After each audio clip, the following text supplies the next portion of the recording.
Broadcasting live from the boardwalk in Ocean City, New Jersey at All Campus, 1028 Boardwalk, as we do each and every Saturday night. It's the Rant Booth on A2D Radio, powered by A2D Radio. We're up here every Saturday night in the Rant Booth on all the major platforms, Facebook, Twitter, YouTube, Facebook, Instagram. We're up here with John Coyle, the owner of All Campus. And John, man, it's great to be back for another Saturday of sports talk. Yeah, it looks like it's going to be a good Saturday. We got a heck of a game going on with the Phillies here. Phillies are throwing the Hey, don't jinx it, man. Don't jinx it. The combined no. Let's hope that we can close it out. Let's just hope we can get a win out. And right now, the Phillies are leading 2-0 over the Cincinnati Reds with 2 outs in the bottom of the 7th, and Janikowski's on. But the Phillies, the Dodgers came in last week, was a real test for the Philadelphia Phillies. They dropped 2 out of 3, but at least they won that last game in a day game with a solid pitching performance. There we go. There's a base hit. Looks like they're going to hold them. Yeah. Yeah. Was it? Sending them. Safe. He went. Who is that? Miller. And the Phillies score another run. It's 3-0. Philadelphia Phillies. But the Phillies played a day game, on Thursday against the Dodgers. Hot. Was it how hot? It was John, tell me how hot it was, because you know what? I did old school. It was absolutely While you were sweating your proverbial rear end off, right. You know what I was doing? I was old schooling it. I brought a radio. Like a bigger transistor, not a little transistor, but a handheld thing, not as big as a boombox. I got my chair. I got my couple bottles of water, right? I got my chair, went down close to the water's edge, and I chilled, listened to Scott Fransky in L.A. Nice. And the Phillies came away. And you know what's cool about that? People were coming up to me and saying, hey, what's the score? Because you know why? We're in first place. It's meaningful baseball now. It's August 14th. Yep. It's meaningful baseball. Oh, my gosh. At the end of the summer, when normally over the last 10 years, we'd be talking about the Eagles and the NFL. Decade. But guess what's been dominating the conversation? How about the Fightins? Let's go. And here's what's really cool. By the way, it's very hot up here today. Oh, it's stifling hot today. The humidity, the heat, it's really. But hey, it's summer, so we're having a great summer. We're August 14th. We're getting deep. Safe. And he's safe. The Phillies, they just reviewed it. He is safe. The Phillies lead 3-0. But the bottom line is we're talking Phillies baseball on August 14th, and there can't be anything better than that. No, it's absolutely perfect. Going into the dog days of summer, this is what we want. We want to talk baseball. It's a baseball town. We love our Phillies, and it's nice. You know what was best? Going to a full stadium. Yeah. The first time So tell us about the crowd, John. Tell us about the crowd. Packed stadium. On a hot day. Everyone's loud. Everyone's into it. They do like when they get 2 strikes on any inning, any pitcher, everyone stands up, gets loud. Oh, it's actually the players feed off that. Have to. The players feed off that, the intensity, the passion, and I had Charlie Manuel on my show today on ESPN, right? 97.3 ESPN, and I'll tell you what, it was really cool to talk to Charlie Manuel. Of course, Charlie was the manager of the 2008 World Series champion team. Yep. He's in the Phillies Hall of Fame, and a legend. And I'll tell you what, Charlie Manuel, all he wants to do is talk baseball. That's all the guy knows. That's all he knows. But you know what? He likes this team. He 1 through 8. He likes this team. He just, and he likes the pitching staff. He likes Zach Wheeler. He likes what Nola has. Right. Nola, and over the last 4 years, Nola's MO is pitches great in the beginning of the season, falls off, and then he gets to September, and he's like his record is like, I think, under 500. He's like at a 4.5 something ERA in the month of September. Right. So maybe, just maybe, John Coyle, bad beginning. Maybe he has a bad beginning this year, and maybe he puts it together in September. That would be beneficial for all of us. That would be great for all of us, yeah, especially with the way this rotation's going. I didn't even know Matt Moore was getting a start today. And because in the paper, in the bullpen for 2 weeks. On all the sports books, it was like to be determined. Right. Hey, we didn't really know until later on in the afternoon, or later on in the morning. but it's great. And then we can't discount the fact that the NFL did start. Correct. The Eagles played their first preseason game, which I was on at Thursday also. night, and the crowd must have been wild there too. The crowd was great. First game with fans there in a while. Even a preseason game, it was nuts. I will say, probably was 35% Pittsburgh fans. Well, I got to tell you, John, I'm a season ticket holder, and when the Pittsburgh Steelers come to town, whether it's preseason or regular season, they travel well, but they also have a lot of Pittsburgh Steelers fans in this area. I will say that. Right. The Cowboys, the same thing. Yep. They have a lot of fans in this area. For the life of me, I can't understand why, but yet they do, and they travel well. Yeah. The Giants, of course, are close proximity. They're always going to travel. Same with the Washington football team. They're in close proximity. But it's good to have football back, and it's great to be able to talk about both of the teams. Meaningful game still, right? The Eagles still mean something right now. We haven't played the game, so we're not out of it. And now the Phillies are definitely in it, so this is a great time in Philly sports right now. I'm very excited. We got a lot to talk about here in the rant booth tonight. We've already got 4 people lined up. We haven't even started the show. We got some ranters waiting. That's because the word's getting out, John. The people want to come up and talk sports with us because why not? Yeah, we got a couple repeat offenders coming now. Okay. So guys who came a couple weeks ago, they want another shot at me. They want to come back out. Yeah. I like to say that the Philadelphia Phillies, if they win today and the Braves lose and the Mets lose, we would have sole possession. But if everybody wins, we'll still be tied up. So our poll question, our rant booth poll question of the day, do we now feel safe with a lead in the game for the Phillies? Do you agree or disagree? We now feel safe with a lead late in the game for the Phillies. Do you agree with that or you disagree with that? I have to agree with it. I'm not 100%, but man, I am 10 times more than where I was in the beginning of the year. I would have to agree. Look, this might be a tough play. Safe or he's out. So he's out. He's out. I read that when you first read the question. Right. I misunderstood what you said. I thought you meant a lead in the division. Oh no, in the game. In the game. Well, I'm still going to say no. I'm going to still disagree with that. But with like what you said, I'm 50% feeling 50% better than I did 3 weeks ago. 100%. Yeah, you have to. I mean, Ian Kennedy has now showed. I mean, he came in, had a bad one outing, right? And he's come down. He's nailed it down. And matter of fact, on Thursday, the game that you were there, he was a little shaky. Well, he should have gotten out. There were two pitches on two batters in a row that he should have.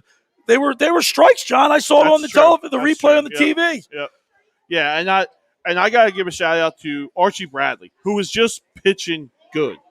The guy is just coming in and doing his job, and that's what we need. If you got two guys like Kennedy and Archie Bradley that are getting it done, I feel pretty confident. Yes.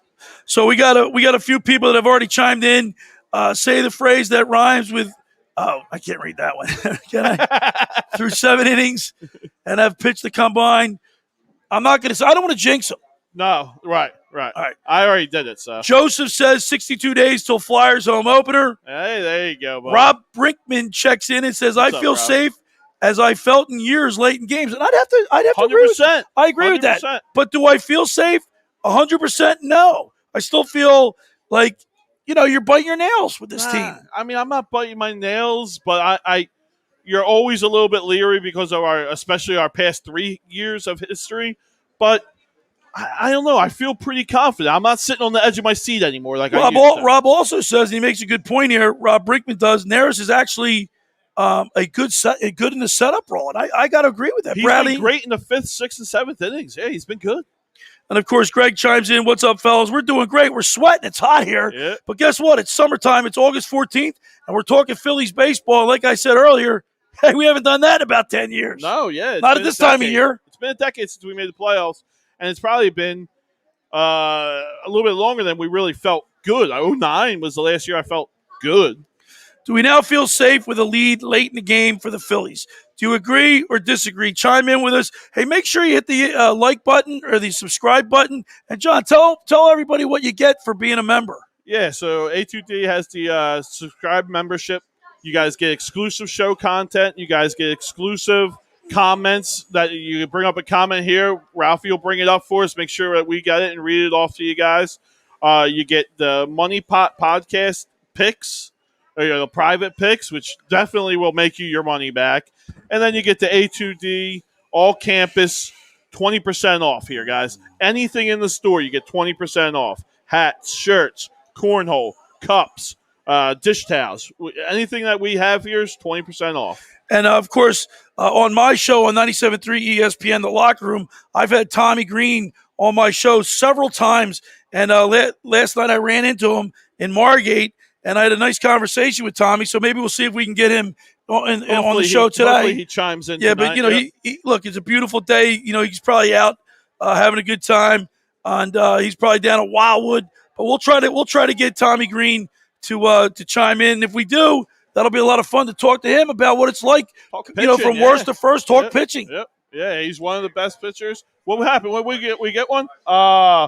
Archie let up a home. I was just praising the man. So you just praised him. You jinxed him. There goes the no. There goes the shutout. Big jinx you are, John. You spoke too soon. All gone in one swing of the bat. I'll tell you what. Why don't we get into it right now? Let's bring up our first ranter. And let's get started, man. The night is young. We'll get started in the rant booth here at. All right. Get the night started at all campus up on the boardwalk, 1028 Boardwalk in Ocean City. Come on up. Come on in, rant with me for 10 minutes, get 10% off your sale. And they have all kind of hats here. I mean, you got to see the inventory. He's got college hat, pros, all sports, all teams, and it's really cool. Let's welcome into the rant booth Peter. What's up, Peter? Nothing much. You sat with me before, and you do want to talk about the Eagles, Sixers, and Flyers. So let's start off with the Eagles. Did you like what you saw out of the Eagles on Thursday night? I mean, yeah, except I have one problem. And it's Jalen Hurts, that one difficult throw he had. He didn't make it. He didn't. All right, but let's go back to last year where they didn't even have a preseason. And Jalen Hurts is a second-year guy. He only had 4 starts last year. Let's give him a chance. Let's get him a chance to gel Quez Watkins and who was the other receiver? He did not start. It was Quez Watkins, and I can't remember who started. It wasn't Jalen Reagor, but Devontae Smith is out. Yeah. Who was it? Yeah, Fulgham started. Yeah. So, it's still early. Are you discouraged by that? Do you miss one pass? No, it doesn't give me hope, though, because, you got to make that pass as an NFL quarterback. Yeah, but these are preseason games. That's what it's there for, to practice your skill. Get your timing down with the receivers, the offensive line. I mean, I was pretty impressed with the fact that they didn't make a lot of – I was looking more for mental mistakes, like jumping off sides and holding, stupid penalties. They stayed away from that. And I think for the first game of the season, you're getting your timing down. You're you're building chemistry with your players, your teammates. I was impressed, and I'm looking for positive things. Yeah, I guess so. I have hope in them, but just that didn't help at all, this throw. Now, how about defensively, Peter? I thought defensively the Eagles looked pretty good. And remember, the starters only played 4 series. Yeah. So I'm not bad with that. Yeah, defensively, it was fine. I mean, the starters only played what? The starters only played 4 series, tops. Yeah, they did good for a preseason game. It's pretty good. They did very good, in my opinion. I liked what they did. And what do you think about Coach Nick Sirianni? I liked what I saw. That's all I'm going to say. Because one game is hard to judge the coach's personality, what he wants to do, what he doesn't want to do. It's different because one game versus another could be a whole different thing. We're up here on the boardwalk at all campus, right on the boardwalk, 1028 Boardwalk. We talk sports every Saturday night from 6 to 9 in the rant booth. And Peter's been with us before. Peter, I'm happy to have you part of the broadcast. But you also want to talk about the Sixers. Yes. And I got to be honest with you. I haven't even watched any basketball. I'm so consumed with baseball and football right now that the Sixers are the furthest thing from my mind. Well, with the the summer league, Maxi's done very, very good. He's been balling out, and there's another guy, I think Isaiah Joe, and everyone's just playing smoothly and great. So that's all you really need to know. Now we have people that are chiming in. Looks like Greg says, doesn't give me hope. I love this kid. Keep speaking the truth. And then Thomas Arnone, of course, the guy that runs A2D Radio, says, of course, this game is going to be a dogfight. Talking about the Phillies, I guess. And then Mr. Wing says, get him, Peter. All right. So you got some people on the on your side. And Tommy says, Maxie, been great. Love it, Peter. Way to keep it real, little dude. You're getting some praise here. I love it. Well, But yeah. like I said, I've been into the Phillies to be able to have a team that's noteworthy on August 14th is exciting to me. Yeah, definitely. Because I'm not the biggest Philly guy because I just Phillies guy, but I don't follow them as much. But definitely when you have a team in first place and stuff like that, it's fun. Yeah, no, it's great. All right, so you want to talk a little Philadelphia Flyers because Chuck Fletcher's made some great moves. Yeah. Getting Cam Atkinson, getting Riley Ellis. Yeah. Ryan Ellis. He's done some really good things. I'm excited about the Flyers, and they signed Carter Hart to a nice extension. I think you said that you wanted to see that last time you were in here. I love Carter Hart. He's my favorite player ever. I love to see him get extended because I was just I was praying they did. So Peter, you have high expectations for the Flyers this year? I don't know how high they are because Do you think they could go deep in the playoffs? deep they could go. I mean, yeah, pretty deep. I just don't know. If they make it to the playoffs and get bounced in the first round, that's not what we're looking for this year. I think we need to see, not a worst to first scenario, but at least have a team that's very competitive and has a chance to win at least one round of the playoffs. Yeah, no, at least one. That's my expectations. Definitely make the playoffs, but win at least just one series. Great bridge contract for both sides. Prism 280 said that. Definitely exciting. The Sixers, I guess, is Tommy's chiming in. But listen, we're in the middle of summer. As a sports fan, to see the Sixers in the summer league, to see the Phillies and the Eagles playing, the Eagles playing and the Phillies playing as well, it's an exciting time. Yeah, definitely. Peter, thank you so much for taking time to come into the rant booth. We really appreciate it. All right. Let's go Phillies. Let's go Flyers. Let's go Eagles. Yes. Let's go Sixers. Yes. All right. There he is, Peter in the rant booth. And let's bring John back in here for a few seconds. Thomas Arnone is chiming in a lot here today. Oh, was he down on love it, vacation Peter. watching? Way to keep it real, little dude. Maxie's been great. And then he says bridge contract for both sides. Yes, he has. And then another Peter says, Anna Paul says they extended Carter Hart just to piss on his career. What? Wait. They extended Carter Hart just to piss on his career every time he underperforms. The Flyers management sucks regarding player development.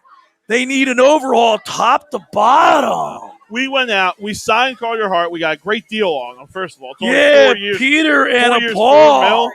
3 years, 4 mil. That's a great Mr. contract. Negadelphia right there. But hasn't our GM gone out and made our defense better? He's made the whole team better. There's no way on paper, John. We got to. Look on paper. It's definitely in the right direction. But that's all the GM's supposed to do. That's right. Now these guys got to perform, and the coach's job to make them perform. That's it. How about Sports Live in Atlanta? Go Braves, Boo. dude! How many people show up at a Braves game? 10,000. They could be in first place, and they're only going to get 10,000 people. Nobody goes to Braves games. You know why? They're geographically undesirable, and they stink. They always. And you can take that tomahawk chop and chop it. Hey, we're just having fun in the rant booth like we always do. Rob Rickman just chimes in. He says, "I've given up on Alec Boehm. He stinks." So have I. Rob. I'm with you. I'm done with. You need to move this man to left field or just get rid of him. I don't want to see him on the dirt anymore. He can't do it. Peter J. and Paul says, let the kid sink or swim. If he's going to be the future between the pipes for the Flyers, they have to let him play, good or bad. I agree. I agree. I want 60 games out of him this year. He needs to start 60 games. Whether he's good or bad, I want 60 games out of Carter Hart this year. And right now, the Phillies have a 3-1 lead. They're in the bottom of the 8th. JT Realmuto's up, and you spoke too soon. I think you jinxed Archie Bradley. I did. Archie gave up the the shutout. He gave it all up. So we got another guy coming on. That's rapid fire today. I love it. We're gonna welcome in Bo here. He wants to talk about the Phillies. Bo is from Wayne, Pennsylvania, and of course the Phillies, man, they're stealing all the headlines with their play. And if they win today, which we're going to keep our fingers crossed, because our poll question is today: do you feel safe with the lead? Do you agree with that? Do we now feel safe when we have a lead from the Phillies? Do you agree with that? Yeah. So you agree with that? All right. So you like the new bullpen, Neris as a setup man, Archie Bradley, and you like the closer Ian Kennedy. All right. So you're a big Phillies fan. Do you play Little League Baseball? Yes. Are you right or left-handed? For catching or hitting? For hitting. Left. Very good. I like that. So is baseball your favorite sport? Yes. Yes, it is. I love baseball. I played Little League, Babe Ruth. Yeah, baseball's a fun game to play. Have you been to Citizens Bank Park to watch a game? Not this year, but you have been to a game. And I know where you went. You probably went to the thing that the kids all climb on, right? The slide and everything. You didn't go to that? No, I just wanted to watch the game. Because I have a 6-year-old daughter. I take her to games. I don't spend any time watching. I got to take her to the slide and everything. Who's your favorite Philadelphia Philly? Bryce Harper. Bryce Harper, yes.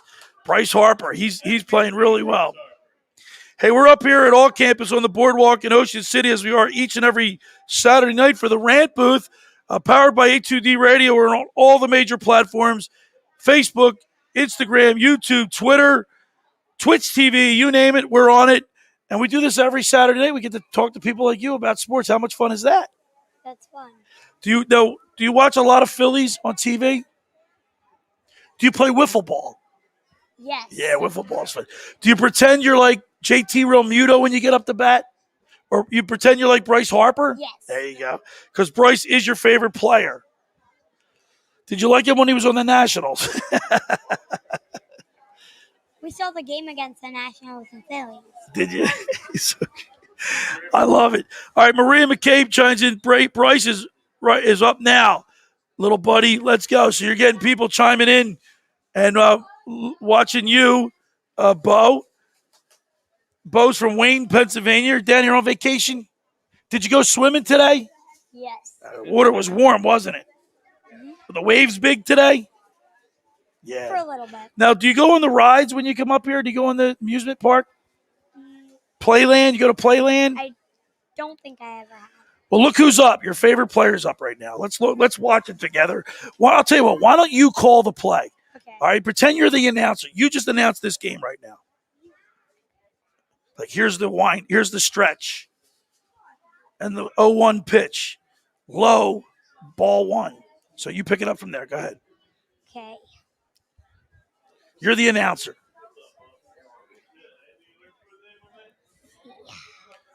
Bo's getting ready to call the play here. Who's up? Bryce. Bryce who? Harper. Got to tell people who it is. What did he just do?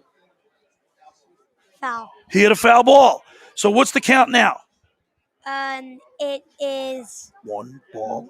one ball and 2 strikes. 1 ball and 2 strikes to Bryce Harper with a man on first base. There's nobody out. So when we're describing the game, you gotta tell the people out there what exactly is happening. Okay. Okay. So we're gonna tell them what happened there. Foul ball. Nice cut. He had a big swing there. Hit a nice foul ball, and the fans are good. Did you ever catch a foul ball? No, but I got one from the ball girl. There. That's one way to get one. We'll ride this out. You and I are going to sit here And we're going to see what your favorite ball players is going to do here. Here's Bryce Harper with a 1-2 count. Here's the pitch. Oh, he puts a charge into it. It gets by him all the way to the fence. Bryce Harper's going for 3. Here's the throw, and Bryce Harper is in with a stand-up triple, and the Philadelphia Phillies now have a 4-1 lead over the Cincinnati Reds. And he just scored. 5. What happens? I took my eye off it. Bryce Harper, was that an error? Bryce Harper just scored. How about that? You're the good luck charm. All right. All right, Bo. Thank you so much. Way to bring us luck. We really appreciate you stopping in today in the rant booth. Have a great night, buddy. Bye. There he is. There's Bo from Wayne. He did a great job. He gave us luck. He gave us a charge. Nice. Look at that. So there was nobody home plate. Okay. Hey, that's heads-up baseball right there. That's heads-up baseball. Bryce Harper standing on, there's nobody at home plate. And that's heads-up baseball right there. All right, let's get another guy in here from Ambler, Pennsylvania, Connor Cassidy. What's up, Connor? Hi. So you got a Rutgers hat on. I went to Rutgers. My dad went there. That's great. So, Connor, you want to talk about the Philadelphia 76ers? Talk to me about the Sixers.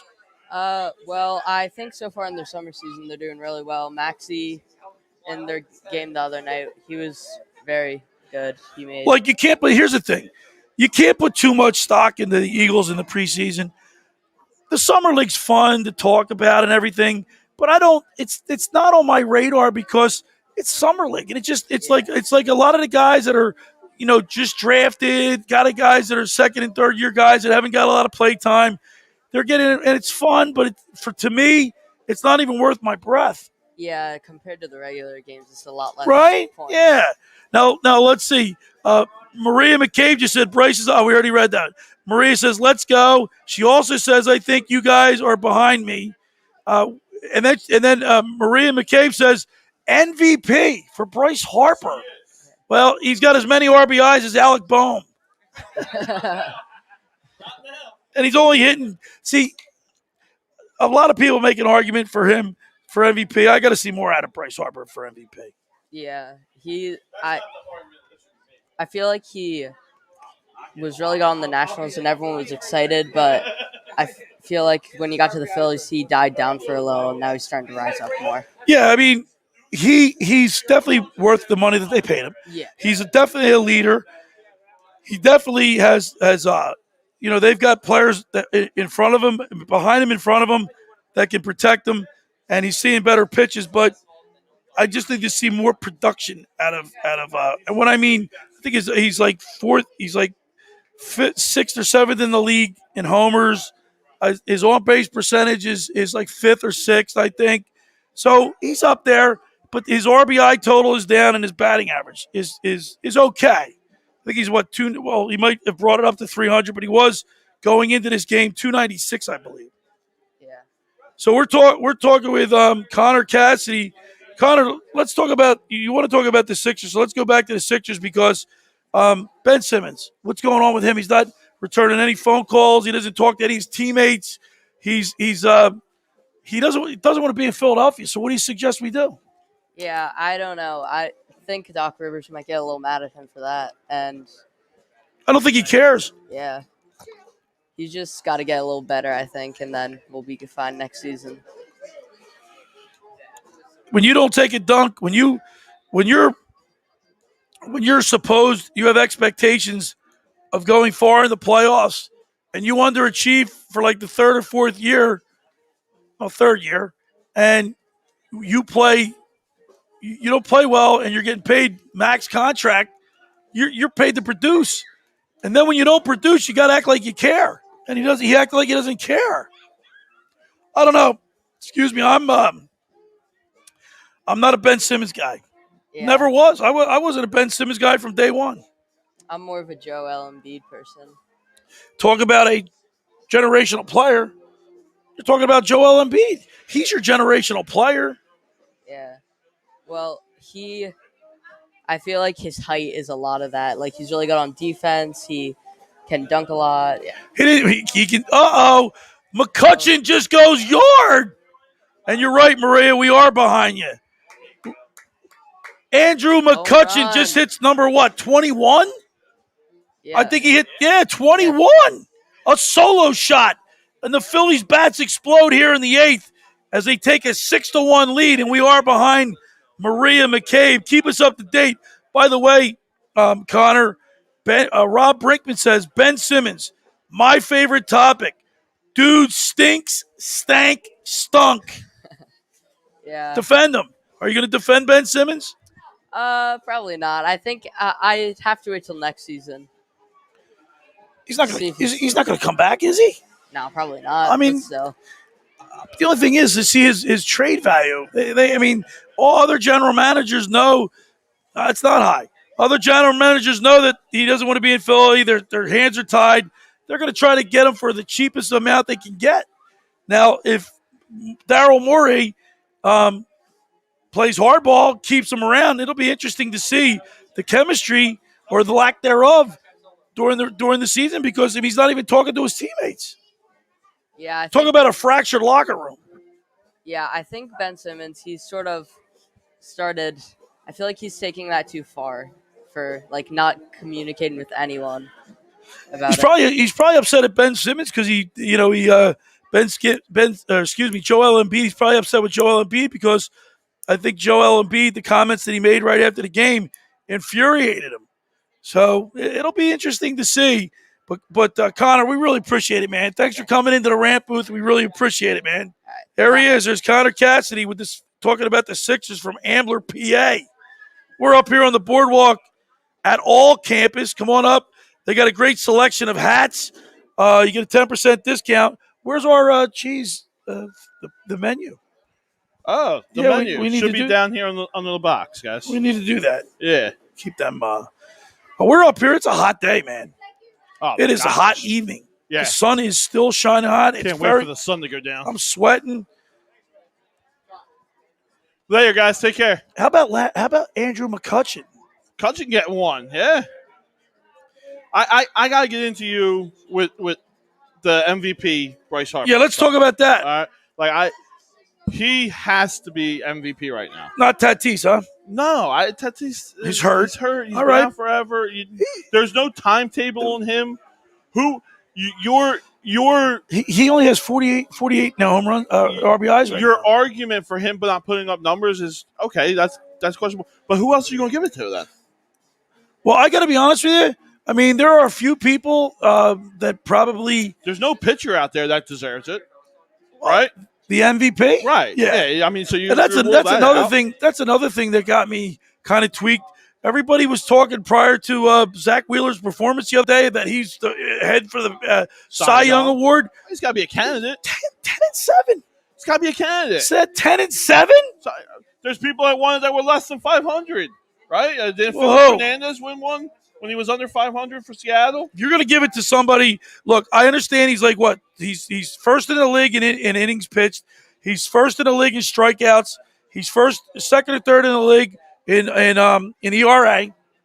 Do you blame he's 10-7. Him? Do you blame him for that though? Same thing with Harper. Harper's has how many solo home runs? Well, it doesn't really say much for the league if you got guys that are just having good years. Now but that's an argument. Like when I say MVP, I'm talking about a great year, man. That's an argument. If you want to make that argument, that's fine. But my argument is, who else deserves it? Thomas Arlone says, "I get we love Harp, but not MVP." I'm saying who gets it then? Well, I'd have to take a closer look. But John, it's you're giving it to a guy. I mean, is the league that bad? They're going to give it to a guy that bats .296 and only has 48 home RBIs. You're giving it to Gene Segura, who's batting 3-something. He's batting 308, 310 maybe after today. And what is he second? I think he's like second in the league in batting average. No, he's fifth. He's fifth. Okay, so then there's 4 or 5 other guys that are better than him. Well, you know what? Giving it to them? I got to be honest with you, because we're on A2D radio, where the motto is no notes. Correct. I don't have. I really don't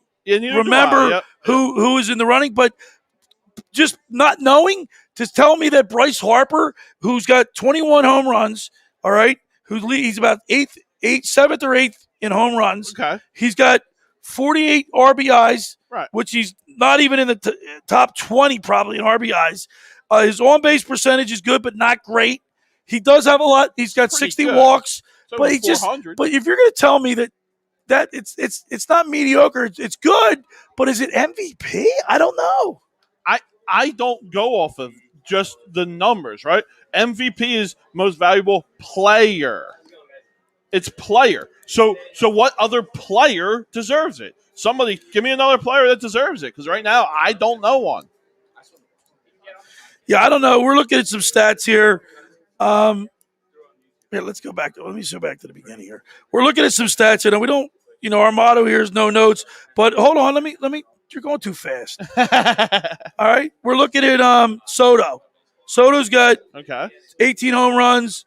Okay. His OPP is 428. Harper's 413. Okay. Slugging percentage, he's 500. Harper's 560. But these, I don't know. So Harper's better than him, right? I all these stats to me. I get that it's not a high caliber MVP year. All right, here's Aaron Judge. Is that Aaron Judge? Yep. 23 home runs. All right, Harper's got him in all OP, slugging percentage, OPS, like all these WAR, all that stuff. Well, and he's also American League, though. Yeah, I'm talking National League. All right. Who's How that? about who's that? Mookie? Is that Mookie Betts? 17 home runs. He's got him in all major categories. I don't know, man. Who you give it to? I'd have to look at it closer. He's in the conversation. Well, what's that say about the National League? What's that say about baseball? I get that. That's bad, but you can't take a guy having an MVP year because of the way the rest of the league is. That's nonsense. You can't do that. Maria says Harper's also missed time with an injury. Imagine if he was hot at that time. That's true too. That's true. And I don't know if I'm getting your name right. Mora? Is that how you? Rob Brinkman. Rob Brinkman says all the Dodgers Nice cancel meeting each you. other out. And that's another true statement too. And Tatis says, so Tatis was your favorite. Tatis has to have been the favorite. Yes. If Tatis was healthy and going at the clip that he was going at, he's runaway MVP. But he's not. So do you give it to him? What? Just Denise because? says it's weak, right? I guess the league is weak. Then if these are the numbers, they're going to propel you into a MVP category. That's a correct statement. No arguing that statement. But you can't take an MVP. You just can't give one. Someone's got to win it. Right? No, Someone's got to win it. Here's the thing too. I want to give an MVP most valuable to the team. That means if a team's got to be like the Dodgers are the best team in baseball. Okay. Then you got the Giants. Giants are probably the second or third What about best team. Milwaukee? Milwaukee's in the. You got to have an MVP, most valuable player. Don't you think that moniker applies to someone that's teams in the play, like a No. championship caliber team? I don't. Most valuable player. It's not most valuable team. Right. Most valuable player. I get it, but if you got a guy not going to cover off the ball and the team stinks, I don't know. It's not his fault. No, it's. I hear your argument. I get the argument. Look, I want Bryce Harper. I like Bryce Harper. Don't get me wrong. Right. Hated him when he was in Nationals. Hated him. Love him as a Philly. Yep. But I just think that to put him in this MVP talk, and I get it. The Phillies and the writers and everything, we have somebody that's in the running. Yeah. And I get it, but I don't know. Is it more of a for fanfare, or is it really a push to get him to pull him in, get him into the MVP He race? has to be the favorite. In my opinion, there's no other candidate. I'm not saying he's having an MVP type year. If it's a different year, no, he doesn't win it. If there's a Sammy Sosa or Mark McGwire hitting 50, 60 home runs, no, he's not. But there's not this year. He's the guy. By the way, we're up here at All Campus on the Boardwalk, 1028 Boardwalk. We're here each and every Saturday night from 6 to 9 in the rant booth. We have a lot of fun doing it. One of our sponsors is Ocean City Grilled Cheese and Quesadilla Company, located at 8th and Ocean Avenue. Make sure you come up here, and we give you a 10% off for participating, 10% off that you can use. Or if you just go into the store, use promo code 82D to get a 10% discount on anything you purchase in the store. That means everything, your drinks, Yep. whatever. Fries, drinks, soups, mac and cheese, anything that you got. Ocean City Grilled Cheese and Quesadilla, 8th in Ocean City, 609-938-4534. They make grilled cheese like your mom used to make. Yeah, You get a big ate sourdough lunch bread. You were there today. I ate lunch there today. Had a nice ham and cheese, grilled cheese. Wow. Excellent. Had the little tomato soup on the side. I did get a little bit of fries also. It's just They've got a great menu. Yeah. I had what did I have? The buffalo chicken that one time. chicken, That was yeah. awesome.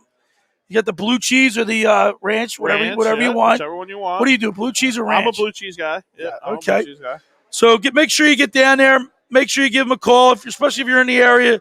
Stop by Ocean City Grilled Cheese and Quesadilla. Now, John, how about the Cy Young Award? How's Zach Wheeler not in the conversation? DeGrom's hurt. Yeah, well, he just got bumped back even longer, right? And- so he's out even And the longer now. Dodgers have problems with Kershaw's done. Yeah, Bauer's done. Bauer. He got in domestic trouble, yeah, right? Yeah, he got So, 20 but yet, charges, I thought I the heard Dodgers are still the best team in baseball. With Well, all that, I mean, even Well, though they're the best team on paper. they got the second best record in the league, right? I don't think so. I think they do. Right? No, It's San Francisco, Dodgers, and San Diego, and they're in the West. I thought Milwaukee had a No. better record. No, No? I don't believe so. Okay. We're Listen, not allowed to use our notes. the Dodgers are the best team, though. Dodgers. They're the best team. It's Giants, Dodgers, and Giants, Dodgers, and Padres in the West. It's Milwaukee in the Central, Right. and it's the Phillies in the East. and or Braves in the East. Right. Now the wild card team's going to come out of the West, Right. so 3 teams are going to make the playoffs from the West. Right. Yeah, it's better division, but who's the Cy Young? Who you giving the Cy Young to? I don't know. I don't know. Well, only because DeGrom's not, he's out. DeGrom should and have it. We just mentioned Kershaw should have had it. right? Yeah. Next up, Just like Wheeler. this, yeah. I mean, But he can't fall apart either. I mean, he's 10-7. no, you still 10 got wins, you still 7 got losses. What? It's 8 starts, At least. 9 starts. I'd like to see Wheeler finish with at least 5 more wins out of him. At least 15 I would like wins. 6. Give me 6. Yeah, 6 give more me, out of 8 starts. give me 6. Yeah, give me 6. He needs to start going a little bit longer in the games now. Towards the end of the year, it's going to mean a little bit more. What a stop! Oh, he didn't stop it. That was a shot. Reyes playing third base. Made a heck of a play earlier today. Stopped the ball, Yeah. but couldn't make a clean play. Base hit, man on first for the Reds. That was Farmer. He had a shot to the third baseman. 1 out in the 9th, top of the 9th. And we're looking at the replay. He let the ball play him. Yeah. He let the ball play him. He had a great play earlier today. I mean, it's boom. That would have been. Oh man, don't even know. All right, we got another ranter coming on here. Another guy wants to talk about the Sixers in the middle of the summer. Come on, we got another guy who wants to talk. Oh, okay. And you know what? This is Jack Commerce. Is that how you say your last name? Yeah. How you doing, Jack? Hey, what's Jack, up? somebody's texting here. When's Jack coming on? Yeah. Got them all prepped for you. Yeah. You want to talk Sixers, huh? Yeah. Well, I mean, we got the Phillies doing well. We got the Eagles started. What do you want to talk about the Sixers for? Ben Simmons, All right. Yeah. So while we have the Phillies in a race for the National League East, while the Eagles are all exciting and new with a new coaching staff, new lease on life, you want to talk about Ben Simmons? Yeah. That drags me down, man. Why? Because Ben Simmons was horrible in the playoffs last year. He was, but I mean, did you see that video of him shooting threes? This is like the 3rd year in a row we've seen that. I mean, does that impress you? It does, Really? I mean, come on. I don't know, man. I mean, for my money, all that is show. Yeah. All right, like when you ever hear when you golf, drive for show, putt for dough. When it comes to crunch time, regulars in the off season, he's shooting threes, he's hitting jump shots in the gym, he's looking good. Yeah. Everybody's getting all excited. This is the 3rd year he's done this. Then the regular season comes and he plays well, he gets his triple doubles, but then the playoffs roll around and he crumbles like a cheap tent. And he's not worth the max contract. And now he's not even talking to his teammates. So if he comes back, can you imagine there's going to be like an elephant in the room, no pun intended. He's going to be like he's going to be like he's going to be the Achilles heel. Well, I mean, also, I think we keep him one more year, and then we boost up their trade. He boosts up his trade value so that we can get someone new. I think Someone he better. has no trade value at all. Daryl Morey's hands are tied. Every GM in the league.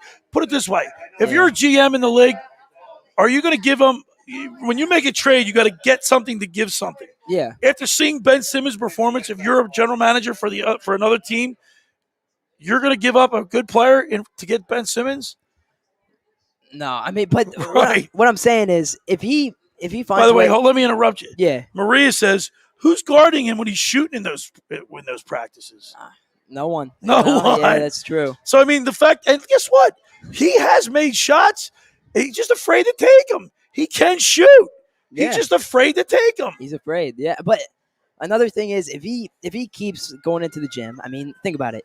If he goes into the regular season, he has a couple of good games. He boosts up his trade value for other GMs to be like, okay, we can take him, and then we trade him, and maybe we can get some good player out of him. I mean, maybe we keep him around for a little bit. I think no offense, Jack, but I think it's wishful thinking. I think the league, the GMs around the league know that Daryl Morey's in a precarious situation. He's got a player that won't even talk to his teammates. He's kind of ostracized himself from the rest of the team. It's an unwinnable situation, and I think Daryl Morey is probably going to be hard-headed and try to make him return. But I don't see it working. I really don't see it working. Yeah, I mean, I don't see it. And by the way, so it's like I alluded to earlier. It's the summer. Baseball. The Phillies are in first. You like baseball, or you're not you're just not a baseball fan. I'm okay. But the Phillies are in first place. They're winning. They're beating the Reds 6-1. The Reds are a good team. I mean, the Reds are what are they? They're 63 and 54. They're probably the best team in baseball that's not going to make the playoffs because of the West. Here it is. This is the game. Torreyes catches the final out, and the Phillies win 6-1 in a decisive victory and hold on to first place as they improve their record to 61 and 56. Like I said, I'm excited about this. And I haven't watched a lick of the summer league because it's just players that need to work. Yeah. They're the future. The future. I don't know, man. But the Sixers look good in the summer league with Tyrese Maxey, Isaiah Joe. They look good, but I mean, they're not. Or these guys not going to be. Maxey could be a big player, but Isaiah Joe is he's just a role player. Yeah. So the Sixers have been very disappointing to me. And the reason they're so disappointing is because the last 2 years, especially the last 3 years, we had such high expectations for this team. And I mean, how did you feel when they lost to the Atlanta Hawks? Oh, that was a tough loss. I mean, can you let's go back in time and sit there, Jack, and think, put yourself in front of that TV when they lost that final game. I've never felt so dejected and so I was numb. I was like, how did this team lose? And here's another thing. Another thing that got me mad is that all these basketball people that know about basketball, reporters, scouts, coaches, tell me that he's generational. Yeah. That Ben Simmons is a generational player. Then we see the way he plays. Doesn't pass the eye test. You look at it, don't pee on my head and tell me it's raining. These people force-fed us this, and it never came to fruition. He never lived up to the expectations. Yeah. Yeah. Tyler Milady, shout out to Shaq, So Tyler? I don't know him. Okay. Jack, what's your NBA comparison? Cheese stick got shot? Who's that? I got Clamps 2K. Well, my NBA comparison, I'm going to have to go Giannis. For who? Me. I look like Giannis. You look like Giannis? Yeah. Antetokounmpo? Yes. What? Yeah. Buddy, you got red hair. You got red eyebrows. You look like you're Irish, like milky white. Yeah. How tall are you? 5'8". He's got about a foot on you. Yeah. Maybe a foot and a half. I mean. And can you jump? I can jump. Can you? Do you play basketball? Yeah. Where do you play? The Manham Township rec team. So you don't play. What grade are you in? Going into 9th grade. You gonna make the freshman team? Nah. Yeah, nah, Do you play any musical instrument? no, no. I Maybe you should pick up the saxophone or something. not that weird. Not that weird. I'm only kidding. What other sports do you play? I'm a swimmer. Oh, are you? Yeah. So you got a future down here. The Ocean City Beach Patrol's looking for a great swimmer. Yeah. You listen. Let me tell you something. Yeah. You want to be on the Beach Patrol? I do. There's no better job in the world. I was on the Beach Patrol. You're on the beach patrol. Trust me, you want to be on the Beach Patrol. And if you can swim, you need to be on the Beach Patrol. Beach patrol. Think about this. You're out there every day, sitting by the water, watching the swimmers. It's really a good job. You get me? Yeah. I got you. You feel me, dog? You feel me, dog? I feel you. You get to save people. Yeah. You do get to save But people. listen, I hate to break your bubble. You do not look like Giannis. I know. I was it? joking. Giannis or I'm joking. Giannis? I don't Because look with like a G. Giannis. Giannis. Yeah. Are you Greek? No, not yet. Not yet. I'm not Greek. Well, he's Greek. I know. You're Irish. What do you know? You're Scottish, right? I don't know. I don't know my family tree. I don't know. You ever listen to my show on ESPN? No, I haven't. Well, what's wrong with you? I didn't know. Now I will. I'll listen to it all the time. So where are you from again? Lancaster, Pennsylvania. Oh, you're from Lancaster. Yeah. That's about 3-hour drive from here? Yeah, about 3 hours. You know, you can download the free mobile app, 97.3 ESPN. My show, The Locker Rooms, every Saturday and Sunday from 10 a.m. to 12 noon. Today we had Charlie Manuel on the show. Charlie Manuel. Yeah. Wow. You know who we have on tomorrow? Who do you have on the Big John Runyon. Wow. He just got inducted to the Eagles Hall of Fame. That's crazy. And also Scott Graham's going to join me tomorrow. So you got to check all that stuff out. Definitely going to check it out. And look, I'm going to leave you with this. The Sixers are close. Yeah. The Sixers I like Joel Embiid. I like Danny Green. I like Maxey. I like Doc Rivers. I think he's better than Brett Brown, but still, he's got not the greatest, but I'll take him. Yeah. They lost to White Howard. Yeah, But they picked up Andre Drummond. Andre Drummond. So that's a good move. Yeah. So this team's close. I think this Ben Simmons thing, if it's not handled right, it's gonna blow up. Yeah, it is. I really hate to tell you that, man. It's gonna blow up. All right, brother. All All right, man. We appreciate it. Thank you so much. All right. Before I go, my favorite NFL team is the Green Bay Packers. Is that right? Yeah. All right. Yeah. Why is that?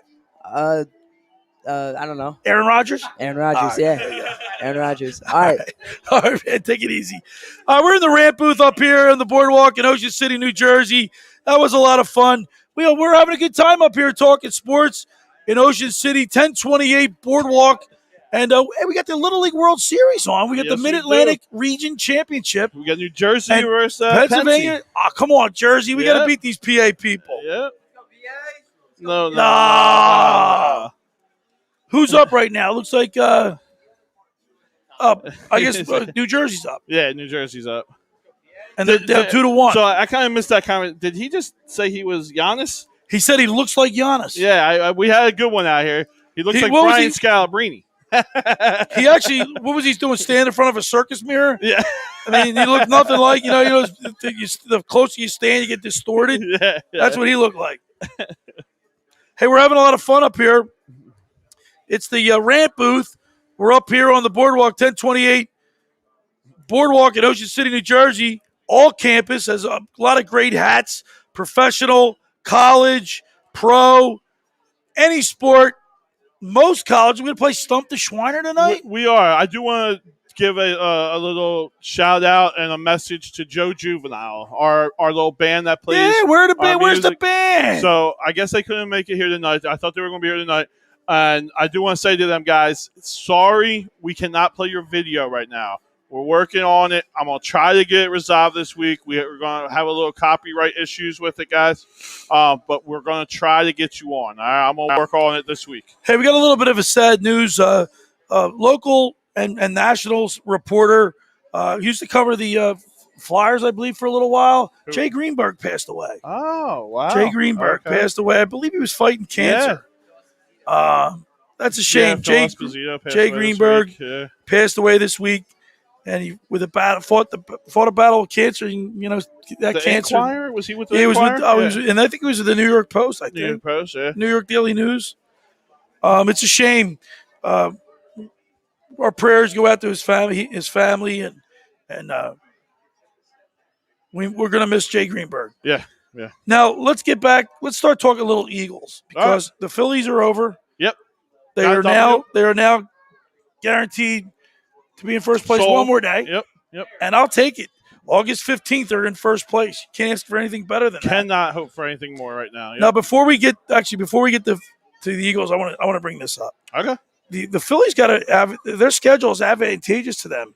They've got a very good schedule. They've got Arizona 7 times. Right. In the next I think month. 3 out in Arizona and 4 back here. Home. Yeah. And Arizona's the worst team in baseball. Yes, they are. They also got the Pittsburgh Pirates. Yes, now the Pirates took 2 or 3 from us not too long ago. Yeah, but you like to think coming down the stretch. We got to play a little harder. And we also play the Washington Nationals again, which they're not. They're Orioles. The Orioles. We got the schedule is not that bad. I mean, it's not that hard. But the Phillies, they've been notoriously famous to playing down to the competition. Miami kills us every single year. Yeah. That's all what? Yeah, that's all Philadelphia teams. They always play down to their competition. But you got to be the favorites. So but if you're here's the point I'm going to make. If you're worth your weight in salt, you win these games. Yeah. I mean, or at least take the series of each series. That's all you got to do, right? You win the series. What do we got left? 46 games, something like that. Right? You get 23 of them. You got to feel confident, right? Yeah, I mean, you go 500. The only team that scared you think a little more than 500? Yeah. The only team that really scares me, got to be honest with you, is the Braves. The Braves, they've overcome. They've lost. Denard, he was out for some time. Yeah. You have Acuna and Zuno. Yeah. They're out. They're done for the year. They made some good pickups up. And they pick up people and they plug them right in, and they're getting performances out of them. We were talking last night. I was talking with Steve and a couple of the guys that work here, and talking about the Braves know how to win. Right? They have been the mecca of this division for a long time. Coming down the stretch, that team, that coaching staff, everything about them knows how to win, and that's going to be hard to beat. They know how to win. They do. The Braves have no fan. Their fan base stinks. Well, yeah, I mean. Do they motivate that team? I mean, I know. Same thing with Tampa Bay Lightning. Yeah, I know. And they're going to be great for years to come. How's that fair? It's not. You know what Charlie Manuel said on my show today? He said, "Now he's not." He said, "Billy, I'm not just saying this to say it because I'm on your show." He said, "But I'm telling you, I've been in Cleveland. He's been around." Right. He said the Philadelphia fans are the best fans. I heard him say in that. sports. Yep. And when you hear it from somebody that's played in other cities and managed in other cities and coached in other countries, to say that players are. I mean, you like to play in front. Like, I don't know how these guys played in front of empty stands. I don't know how you do it. It's pretty much a practice, right? Right. You got no fans. You got no. What are you playing for? It's hard to get motivated for games like that. So that's like the Braves. I mean, they get average about 15,000. I mean, I will say this. I've been down to that stadium twice. I've been there for a playoff game 2 years ago. Right. All right. And it was packed. The new one, right? Yeah. Yeah. But it was also packed with fans, people that are just baseball fans or just there for the atmosphere. They're not really, you know what I mean, big Braves fans. They're not big baseball fans. People go there because you can get a ticket for $4 and go to the game. Philly, you can't get a ticket for less than $20 out here. Maria says, look at Brian Scalabrine. That's him. That's who I said he was. Who's that? Oh, right. So and then Champs 2K said, is his address? What? Who's he talking about? Why are we giving out addresses here, guys? Free pizza? We'll only read the good ones, I guess. Yeah, there you go. What was he? Whose address is that? It was probably a friend of a guy who came on the show. It says they might have a weak schedule coming up. That is when you want to be playing your best baseball. Right. I think we can do it. I think we can too. 100%. Yeah. I think this team is in the right position. That's Now, all you got to ask for. The in August. question that I've been asking is, okay, let's say we win the division. We should, right? We should be the favorites. We should win this division. Do we have enough to compete in the playoffs? I think we do. Look, if Zach Wheeler, if Nola can turn it around, like Okay. reverse what he's been doing, his trend Right. has been And great does in the good at beginning, the end. horrible at the end. So now he's been average in the beginning, and if you can turn it around and make it be good in the end, Okay. all right, then you got Wheeler, then you got Nola. I'd like Then to you got watch it. Kyle Gibson, who's so far, he's only had one bump in the road. I get it. I'm just not hanging my. Where's And then if Eflin you- at? and then Is- Eflin- is Eflin done? Well, he's out for another 2 to 3 weeks, I 2 to think. 3 weeks. So he must have a serious knee problem. I'm relying more on Eflin when he comes back than I am going to be Gibson. I don't want to have to go into a game 3 1-1 series and rely on Kyle Gibson. That just doesn't What do you- make me feel good. He's got good numbers. You're a guy who's looking at numbers. He's got his I ERA get it. south of 2 or 3. get I it. mean, I get it. he's Yeah. pitching really well. And I now mean, all of a sudden you're I like don't his know numbers. his history, but has he ever done it in the playoffs? Has he ever been to the playoffs? Yeah, he was okay. All right, Maria says, "Just get to the dance, baby. No one comes into our house 100%. and messes with us." I like That's the a true attitude. statement too. Yeah, we have a great home record. We really do. All right, let's turn our attention to the Philadelphia Eagles because I think the Eagles played pretty well for their first preseason game in 2 years. Well, you shake it. What? You gave They me okay. I'm not. Well, Impressed. all right, so let's do it this way. Tell me you're not impressed. No. What were you looking for out of the Eagles on Thursday night? I wanted to see a little bit more out of Jalen Hurts. You wanted to see more a series out of him?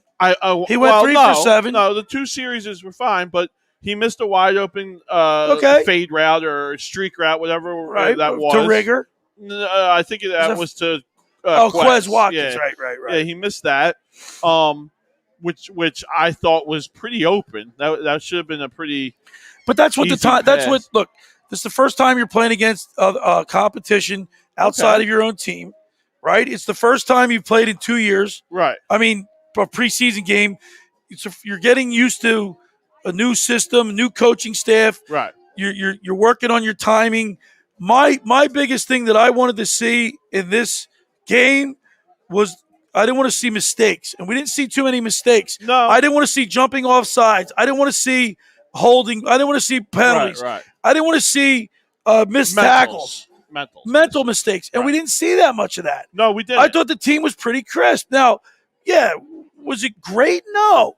But was it a great first start to a team that went 4-11-1? I think so. Okay. Yeah, right. I could give you that. They won the first half. They did. And then the second half is all guys that are going to be working in Wawa and the Acme. You're right.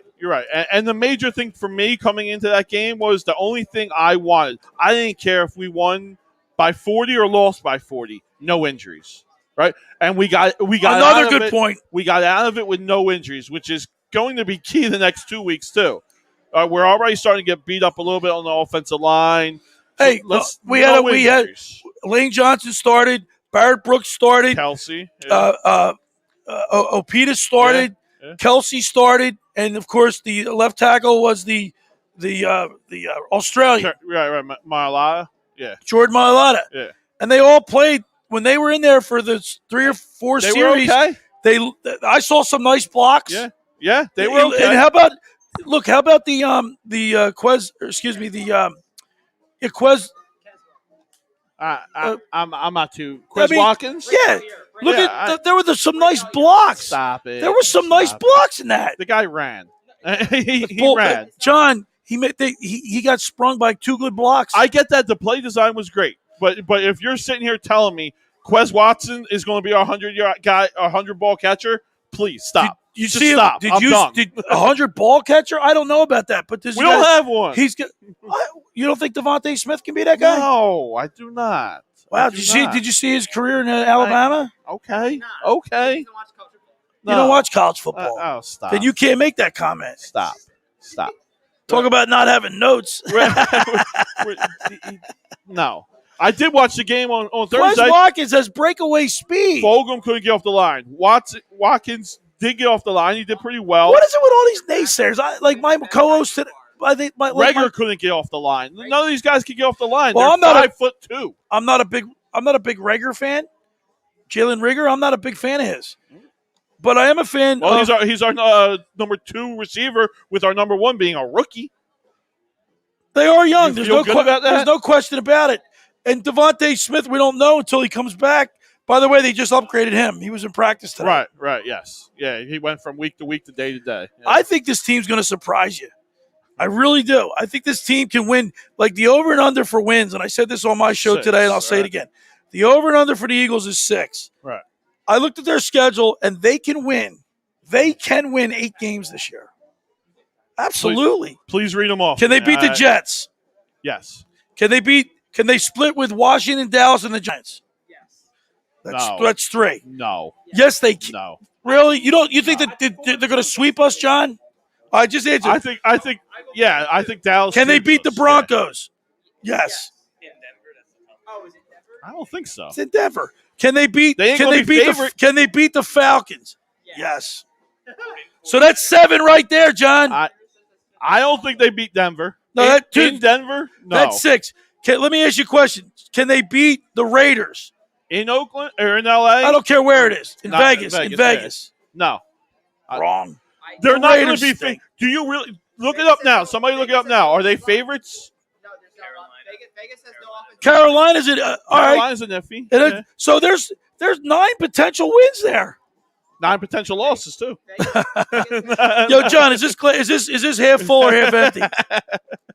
It's 3/4.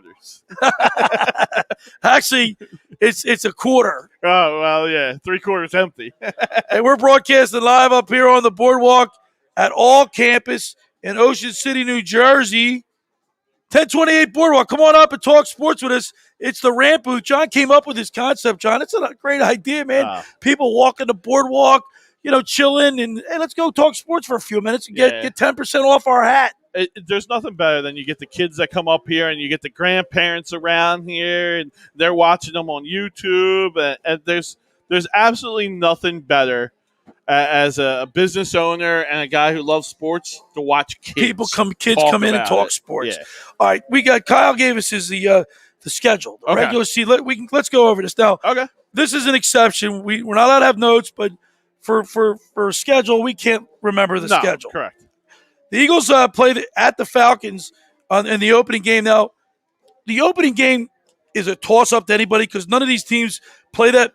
Like in the 3rd preseason game of the year, none of the starters are going to play, right? The looks like Jersey's going to get add on here, some more runs. Oh, no, that's PA. That's PA. I'm sorry.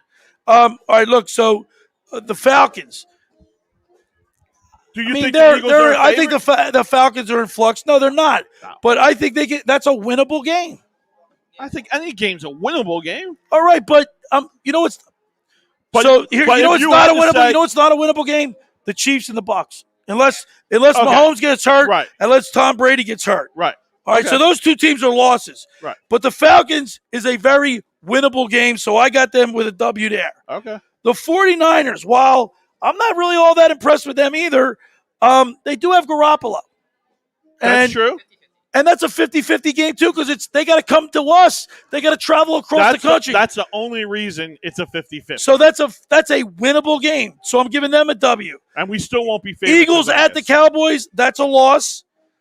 Eagles, Chiefs, that's a loss. Eagles, Panthers, a winnable game. Eagles, Bucks, that's a loss. Eagles, Raiders, a winnable game. Eagles, Lions, win. Eagles, Chargers. Now I think that's out there. So that's a loss. Right. All right. Eagles, Broncos, and even though it's in Denver couldn't even put a quarterback on the field last year. So here's a question. So that's a winnable game. Let's say the back-to-back out west. Does Nick Sirianni bring the team back east and then go back out? Let's keep focused on finishing this, and we'll talk. Okay. All right. Oh, Chargers are Guess home. what? Okay. The Saints are without Drew Brees. No more Drew Brees. Okay. We don't know what we're going to get out of the Saints this year. So I'm going to tell them that's a win or a winnable game. Okay. Ready? And now, if you don't think the Eagles can beat the Jets at home, then we stink. No, so that's another win. Yep. Okay. Then they lose to Washington at Washington. They lose to the Cowboys, or they win the Cowboys. So you got 1, 2, 3, 4, 4 definite losses. Every other game on that schedule is a winnable game. Now, whether they do it or not, I still say out of the 1, 2, 3, 4, 5, 6, 7, 8, 9, 10 winnable games, they get at least 8 out of them. So You they think lose. this team's an 8-team win? I think they're an Eight-game 8. They're an 8 and 9 team. Yes, they are. Wow. Okay. That's only 4 more wins than last year, John. I don't think they win. I think I got them at 5. What is it with all these naysayers? With Negadelphia, I man? got them at 5. We don't have So talent. you're taking you're taking the under. Yes, I'm taking the under. We'll see how that works for you. I just don't think they have talent. Now, you want to talk about the back-to-back. Right. So when they go out to they play I the was Chargers wrong. and they play the Broncos. The Chargers are at home, right? No. Oh, are they? Yeah. So Right. we're Oh, at home. okay. Yeah. So I'm wrong on that. So these games are winnable games, and they're not like they're going up against teams that are dominant, like the Charger, like the Chiefs or the Bucks. No, listen. They are winnable games, but if you're going off of just winnable games, that's a lot of games. Do you think we win all 10? No, because So then how do you factor which one's a win, which one's a loss? Just by home and away? you want me to give you? I think they beat the Raiders in Vegas. I don't. What makes you think the Raiders are that good? I think the Raiders are a better team. I think What was they're a their- better team. What was the Raiders record last year? I'm not sure. Like they had what was the Raiders last year? 7 and Yeah, 9. right. What makes you think they're that much of a better team than the I Eagles? just think they're going to be a better team. Take that. On the road, out west, it's going to be a hard game. Realistic. Now Maria's sticking up for it. She says realistic is different than being negative. Right. And that's where I'm at. Realistically, Are they winnable games? Yes, of course. Of course they're winnable you know what games. you know what the winning percentage of all the teams they play this year is like 456. Right. And what was the winning percentage of the Eagles? Well, the Eagles were. I'm getting flies. You getting flies hitting you? Eagles were what 4-11-1. Yeah. They were horrible. Okay. I get it, but they also had a lot of injuries. 14 offensive line combinations. A quarterback that lost 3 games for them. If he would have played halfway decent, they win those games. All right. Listen, you got more optimism than I do, and I also believe that this Eagles team, I like the coaching staff. Even though like the coaching staff, well, I was always a little. What's the word I'm looking for? Skeptical. young And skeptical. I'm skeptical about this young coaching staff. And especially when he came in with all the hype and the competition and the enthusiasm and paper rock scissors, all that stuff. Trying to like his press conferences were kind of cheesy. Yep. You know what I mean? Like once again, don't pee on my head. Tell me it's raining, type stuff. But I think the players are responding to it. From what I saw in some practices, and then the first preseason game. I think the players are buying into it. I tend to agree. I think the players are buying into it. It's something new. Hopefully it works out. Again, I just don't think the talent is there. I hated our draft. So the offensive line is very talented. Very talented. One of the best offensive lines. John, these games are one up front. 100%. And I don't think we're going to survive. Are you betting on Lane Johnson making it the whole year? No. Are you betting on Brandon Brooks? You put it that way. I mean, Dillard now. What's this going team on actually there? is pretty deep. I mean, think about it. Andre Dillard was a first-round pick. Yeah. Yeah, Landon So Dickerson. was Danny Watkins. So, but I mean, if you put it that way, I mean, every team has to deal with injuries. I mean, injuries are a fact of the game. It's whether the majority of these players, if we keep the most of the people healthy, you know what I mean? I do. I just don't think we are going to be healthy in the trenches, and then I don't think we are skilled enough on the outside. All right? I'm getting bitten up alive here with these. Give me that can. I'm going to spray my legs. Yeah, we do have a little bit of it's probably like a fly west. problem. It's a west wind. It's a west. That's what it is. Yep. So what, we got PA scoring somewhere. Oh, got him out at the plate. What a play. What a play. It's all right. Now, who do we have? Game. Who do we have tonight in the NFL? We have. We do have a game tonight, We're gonna right? watch. I think so. Yeah. Hey, we're up at all campus on the boardwalk in Ocean City, 1028 Boardwalk. We're having a lot of fun talking sports. It's the Rant Booth. Come on up, join us, talk sports with us, and remember when you come up. Also, we want to make you aware of the fact that Ocean City Grilled Cheese and Quesadilla Company is part of the broadcast. They sponsored a little bit of the show, and we want to make sure that you get down there to Ocean City Grilled Cheese and Quesadilla at 8th and Ocean Avenue in Ocean City, 609-938-4534. That's 609-938-4534. They got great food. The grilled cheese sandwich, it's like your mother made. Yeah, and just use the big promo sourdough code bread. A2D, guys, and you get 10% off your entire purchase. We're up here on the boardwalk as we are each and every Saturday night in the Rant Booth talking sports. We're powered by A2D Radio. We're on all the major platforms: Facebook, YouTube, Twitter, Twitch TV. Tommy Arnone chiming in on his vacation. When's he going to come down here and see us, man? Oh, he's still down in Florida living it up right now. He's living the Vita Loca down there? I do not think he is coming back, man. He looks happy down there. Is that right? We can do the show from down there, right? Yes, he does. Bryce just chimed in. Doug, Frank, and Wentz together equal media lies, and Howie was to blame. Wow. Yeah, that's something that we didn't touch on yet tonight. I mean, were we getting fed all these lies about how Carson and Doug hated each other, and now they're out in Indy being all chummy chum? Like, yeah, well, you see the pictures tell a different story, don't they? Correct. Yeah, out there is Doug out there giving a little bit of mentoring? Is he out there? I think the bottom line was Doug and Howie had the problem. 100%. Not Doug and Wentz, and I think 100%. I think Howie. All right, so I want to make sure that I'm consistent. You think he was being a little scapegoat? I never liked Howie Roseman from the beginning. Right. However, I have said on my show recently I like some of the moves that he's made this year. Okay. So I'm not going to continue to beat on somebody and harp, be a negative. I'm going to wait to see what happens, but. Okay. I never trusted Howie Roseman. I'm not particularly fond of him. You think he's the all leak for all these? Like a little weasel. A little weasel. Maybe. Listen, I don't like Howie Roseman. I hate that we have now drafted a wide receiver in every single draft, and none of them have worked out. Marie said Howie's a weasel. Yes, did I just say that? Yes, you did.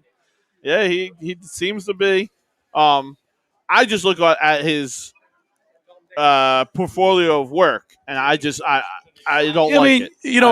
In GM circles, he's got a Super Bowl ring. So I mean, he does. It's like it's going to be on his resume for a long time. Yeah, you can't take that from him. That he's a Super Bowl winning GM. Right. Yeah. Unfortunately, how many years does that buy you here? In Philadelphia, it doesn't buy you too long. It shouldn't buy you anymore. Now, if the Eagles come out and crap the bed like you think they're going to, right? Then the onus is going to be right back on Howie Roseman. Well, he's got to be all over him. I think he's got to be gone because if we do bad, most of it is going to rest on Jalen Hurts being bad. Marie says they only can redeem themselves so much. They still have cap issues, even when the amount increases next year. Right. But you know what? If you going into this year, he did pretty well with the cap. Well, he always does, right? But at some point, that is going to come. You're going to pay that piper of keeping pushing contracts back, right? You keep extending, you keep pushing the money back, kicking the can down the road, John. Exactly. At some point, that's got to catch up to you. We're broadcasting up here on the boardwalk at Ocean City at all campus. Powered by A2D Radio, the Rant Booth, powered by A2D Radio. We're on all major platforms: Facebook, YouTube, Twitter, Twitch TV, Instagram. We're on it all. You come on up and talk sports with us. Get anything you want off your chest. Or if you want to just chime in on some of the topics we're talking about, the Phillies, the Eagles, Little League Baseball, you name it. We're talking about it. Now, John, I know there's a lot of new quarterbacks coming Yeah. into the league this year. Yep. And what do you think about Trevor Lawrence? I mean, do you expect big things out of him this year? Well, they just came out and said that there's a quarterback competition down there with Gardner Minshew. I guess Nick and Sirianni, he likes competition. I guess. I mean, I think Trevor Lawrence has got to be the guy. Is that why, did Nick Sirianni, after game one, name Jalen Hurts the starter yet? Is that still? No, that's still up in the air. Joe Flacco still might get that job. But, yeah, Nick. By the way, Flacco's quarterback rating was 114. Looked good. He looked good. He looked good against what competition was not good, but he looked good. Jalen Hurts, to me, did not look good. You can't look at the score, even though they won the first half, right? 16-7, I believe it was. 16-3 or something. No, yeah. 16-7. Yeah. And but if you look at the stats overall, they got destroyed. Right. It was a lopsided stats. But who looks at stats in a preseason game? Yeah. I don't. No, I don't. I look at play, and when I look at play, I did not see anything good. I didn't see any good play. And I don't. I feel horrible with us on the outsides, with our corners and our wide receivers. I thought they tackled well. I thought they defensive backs didn't look too bad. I thought they didn't do too bad. I actually was impressed. Like I said, I felt pretty good coming away from that game. Okay. Not thinking that they're going to be a great team. Not Right. thinking they're going to, go from worst to first. But enough to impress me that they're making improvement. That they're going to be a better team than 4-11-1. That's all I'm saying. Okay. Look, they might be. We just went through the schedule, so there is room for winnable games, and I hope they win. I want them to win. I'm going to be rooting for them to win. I'll probably be betting on them to win. But if you're going to with my heart, I don't see. So let me ask you a win. question, John. You're going to be betting them to win, right? Well, you're not going to bet. You're not going to take the Eagles if they're like 7-point underdogs or 4-point underdogs to the Bucks. You're still going to take the Eagles? Yeah, because I'm a moron. I can't root against them. I can't be against them. I'm just, I might stay away from them, but I'm never betting against them. I can't. See, I've actually, I bet against the Phillies. I can't do it because I want them to win so bad. I'm such a jinx that I can't bet. Yeah, I lose. So I figured if I take the other team, like I didn't bet. If I took the Dodgers the first 2 games, and I won. There you go. You won some money. Then I missed, and then I missed getting it in, and they won. Yeah. You see what I'm saying? So it worked the opposite way for you. Yeah, it worked the opposite way. So my betting. So I don't like. I generally don't bet against the Eagles. I just will stay away from it. That's the way I am. Yeah. But I will go and say with my heart, I don't think this is a 6-win team. I don't. And I think it's an 8-win team. So when I go to bet here in about a week, I'm going to take the over. We're right here. We're live. We want to make a little gentleman's bet. Gentleman's bet. I take the over. He's taking the under. I got the under on the 6. All right, you got everybody. Make sure you mark that down. Yeah. He's got 6. So the over and under is 6. Yep. So anything over 6, I win. Anything Correct. under 6, you win. Correct. 6 is a push. All right. Yep. 6 is a push. And by the way, if they get to 6 wins, if they only win 6 games, this season's gonna be for me a disappointment. Of course it is. It's going to be a disappointment for me too. Okay. Yeah. Well, no, that's what you expect. But it's still a disappointment. Your expectations are that they're only going to win 6 games. Still a disappointment. I want them to win 10. I'm still going to be sad, mad. See, this is where sports is cool. This is where you got to play the game. You got to line up between the lines. Yeah. And you got to put the helmets on, strap the gear on, put the cleats on, and you got to go out and you got to prove like. The players feed off this. We're not good. It's an us against them mentality. Yes, players feed off. If these people, I remember when I played high school football, there was a guy in the newspaper called One Ad Willie in the Courier Post. Do you remember him? No. I don't think you're too young for that. I do not. And One Ad Willie would pick. It was like the odds. Okay. He would pick the teams for the high school games of the week. Okay. Or not of the week, all the games. Well, I guess his best picks. Right. And he would he would say Collingswood. So, guys. Collingswood is playing, let's just say, Haddon Township. Right. Collingswood returning eight seniors. They won, blah, blah, blah. He'd give it a little synopsis. I think Collins is going to win this game by a touchdown. Okay. When you were an underdog and you saw that, you read that stuff, it made you train a little bit harder. It made you want to show everybody wrong that they're wrong. Right. Like when you're told you're too small, you're too slow, right? You're not fast enough. Yeah. You want to prove people wrong. We got a perfect example. I mean, of Ben Simmons being told he's great. And the opposite that's an opposite effect. Right. That's what I mean. Because it's been shoved down our throat about how great Ben Simmons is. He stinks. Well, maybe he doesn't work hard enough or whatever the issue is. But I just don't think he wants to be in Philly. That's the opposite of what you were saying. He doesn't being stink. An underdog. I got to be honest with you. I shouldn't say he stinks. I just think that he's not he's just not worth the money and the hype. Okay. I will 100% agree with you on that. If Ben Simmons came into this, he was a number one pick. Overall pick, yep. We were told that he's a generational player. Correct. He was put a lot of pressure on him to win a championship with he and Joel Embiid. Right. And when they laid 3 eggs in a row, and all the people see how bad he's been playing, that's why there's so much negativity surrounding him when he has that laissez-faire, like I don't care, like I want to. Right. It almost looks West like Coast attitude. Yeah. So because of that, it gets the ire up of people, fans. 100%. So it makes it worse. It makes it like especially in Philly. In Philly, it's worse. We live and die by our sports teams.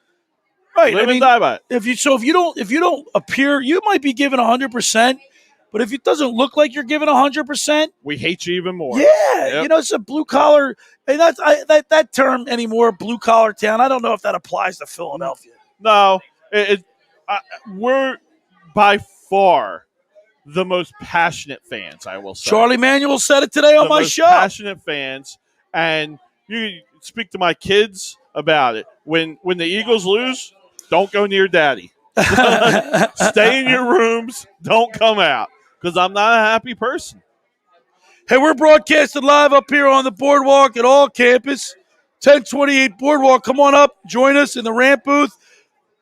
The boardwalk packed, and I can't really see.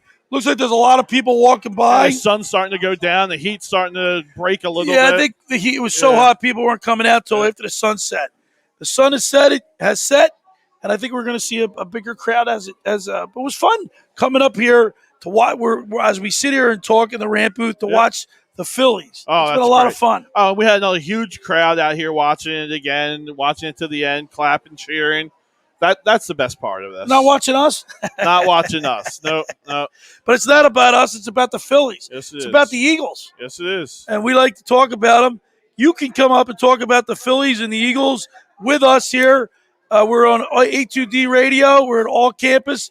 We're on all the major platforms, Facebook, YouTube, Twitter, Twitch TV. Come up, talk sports with us at any time. We're ready to go. We're ready to hear what you have to say. I saw a press conference. Oh, by the way, let's go back to another football thing. Okay. Another football situation, I should say. All right. The New York Giants. You see what happened to them in camp? I did not. The brawl. Oh, okay. Yeah. Did we talk about that last week? No, that was a while ago, but okay. It was like I think it was last Saturday night. Yeah. So we didn't get a chance to talk about it because we were already off the air. Right. I love it. Love it. I love when guys back in the day. That's what happened. You used to see when the pads went on. People are fighting for jobs. You're going to see a little passion, a little fight out of people. You love to see the little dog in Damn practice. Right. Yeah. Damn right I do. Well, does that make you feel good as an Eagles fan then? Or we're not seeing it. We're not seeing any of that. No, we definitely are not seeing that. Well, the game has changed. The mentality has changed. I mean, how often do they practice in pads? Down to 3 preseason games, and these guys aren't even going to, they were complaining about 4 preseason games. They guys didn't even play in half of them. What about the Three-quarters of them? Chargers coach, I forget his first name, Stanley, I believe. Yeah, Stanley. He just came out and said none of his starters are going to play. They're not going to play the entire time. Another reason why we're going to win. Another reason why we'll beat the Chargers. All right. I mean, I find that odd. I want I think my it's guys. guess to what? play. I hope it backfires on them. It does. You're gonna see a rash of injuries with the Chargers this year. Well, especially this year, and I'm not even talking the injury because you can get conditioned in practice. I'm not worried about injuries like that. The NFL is a 365 game now. These guys are working out all year round. Right. I'm so more this worried coach about. he's not going to play any of his starters for any of the preseason Apparently, games? that's what he came out and said. So the Chargers will get out of the gate at 0-4. I don't know what their schedule is. It's going to take them a while to gel. Right. It's not. So this are they my wearing point. pads in practice? I'm sure. Yeah. But this was my point. Is getting to it. This is the first time in 2 years now that these guys are going to be playing with a crowd with noise. Right. So you had a rookie quarterback there who didn't really have to deal with that last year. Don't you want him to get a little taste of that in preseason? Yeah, you would think. Right? You would think. I mean, I think that's going to backfire them. I hope it does. Right. So when I look at the Eagles' schedule, again, you're putting a W down I'm going to put a W there. Let's go to the Eagles. I got a Eagles app here on my phone. Oh boy. Okay. Right. So let's go to week 9. Right. November 7th. The Chargers come to Philadelphia. See, by week 9, the Chargers should know who you are. Yeah. Should know who they are by week 9. Yep. And you know what I always say? It's not how you start, it's how you finish. Right. And in a 17-game schedule now, you're probably right. 100%. Right? Yeah. You can start off 0-4 and probably come back and win a division. Yeah. So with the extra game, in the 16-game schedule, a tie was actually pretty valuable or disvaluable. In the 17 game, do you put is a tie more or less important, do you think? It's probably more important because you can't because you don't have any you can't have 500s, you can't have a 500, number one. And number two, you know what's not fair? We have 9 away games and only 8 home games. That's true. That's not fair. Right. Well, next year they're Who supposed to cares? change What that, about right? this year? I hear you. I don't like this 17-game schedule at all. I say the same thing about the Super Bowl. Why is the Super Bowl always got to be in a hot area or in a dome? But we can never host a Super Bowl. Well, we never have a chance for that. Well, why would you want to play in a cold environment? I get that, but is that not fair? No, I think it's Tampa fair. Bay had a big advantage being at home. Well, that's the first time that's ever happened. Okay, No, a northern team who plays outside never has that opportunity. They don't even have the chance. Yeah, but I'm not really concerned about that because it's never happened before. That's the first time it ever happened. Okay. So no, I don't. I am a proponent of the Super Bowl being in a warm city, a destination city where people can go, be outside. It's a celebration. It's a vacation. People spend a lot of money. Well, let's make it when the Eagles had to play up in Minnesota. Yeah. It was freezing cold. Right. Well, that's no fun. Yeah. I mean, I get it. I just, if we're talking fair or not, I don't think that's so fair. Matter of fact, I talked to people that were there. They said it was so cold. It was so cold it wasn't even enjoyable. Yeah. New Jersey's starting to get smacked now, too. Yeah, they're losing 6-3 to Pennsylvania. So the Raiders, they're here week 7. Buccaneers, by the way, that Buccaneers game is an 8:30 game. Is that a Monday night game? It's a Thursday night game. It's a Thursday night game? That's a Thursday night. I'm going to that game. There you go. And the Chiefs, that's a 1 o'clock start. So that's a Sunday game. Yep. I'll be at that game, too. Nice. You got any extra tickets? You going to bring me No. anything? I go, you know I go with. Yeah. All right, you want to do something? Let's do Stump the Schweiner. Yeah. All right, do Stump the Schweiner. Ralphie, you popping in? Ralph, you there? Yeah, I'll pop in. All right, Ralph's going to pop in for Stump the Schweiner. We're going to show him first. I'll see it on the way in, but I won't say anything. So this one, I actually don't. Go to Ralph I and don't then know come this back to one me. either. I'm stumped on this one. All right. Let me see it before you do anything. All right, give me. Wow. I was right. That's okay. Don't say that loud. I didn't hear him. All right. I have no idea. Okay, so I did get this one right. Who is it? Nicholls State. Never would have gotten it. Yeah. Never would. What are they? The Chiefs? I don't know their They name. look like swashbucklers. What are they? The Buccaneers. I don't know what they are. This one I think you'll get. This one's gettable. Let me see. Oh my! Is that San Francisco? No, that's a good guess though. Oh my gosh! This one's gettable. I've seen that before. Yeah, I've seen it. I don't know why I thought San Francisco. Hold on. Come on, 5 seconds. West Coast team. No. East Coast team. Florida. No. Jeez. I guess I don't know. It is North Carolina. No, Charlotte. Yeah, Charlotte. That's what it is. Wow. It was North Carolina State. But it's Oh, I have no idea. No idea. John, you got some obscure hats, man. The I- Beavers.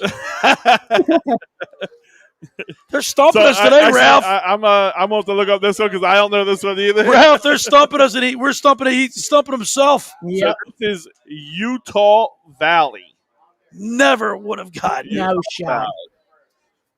All right, we gotta get this one, guys. Come on. Jeez. No idea. No idea. Not even a guess. No idea. Not even a guess. Nope. Anybody know this one? See. Well, people could probably Google it. Well, yeah. Georgia Southern. That's Georgia Southern? Yeah. Wow. So Georgia sad. Southern, huh? This one's a must get, guys. Oh, Toledo. Toledo. Let There we me go. see. There we go. I would have gotten that either. You wouldn't have gotten What that is their nickname? Rockets or something like that. Yeah. Rockets? This is a must get. Oh, I know what that is. Wyoming. Wyoming. There Yeah, we I got go. that one. All right. So you The got Cowboys. two of them. The Cowboys. Wow, we did horrible tonight, Ralph. Yeah, it was pretty bad. Yeah, we got some good ones here, guys. Wow, you guys see that we're up at A2D radio. Talk about a variety of hats. A great Over 420 colleges we have in. what's the word I'm looking for? I just lost my train of thought. Great selection. Great selection. There you go.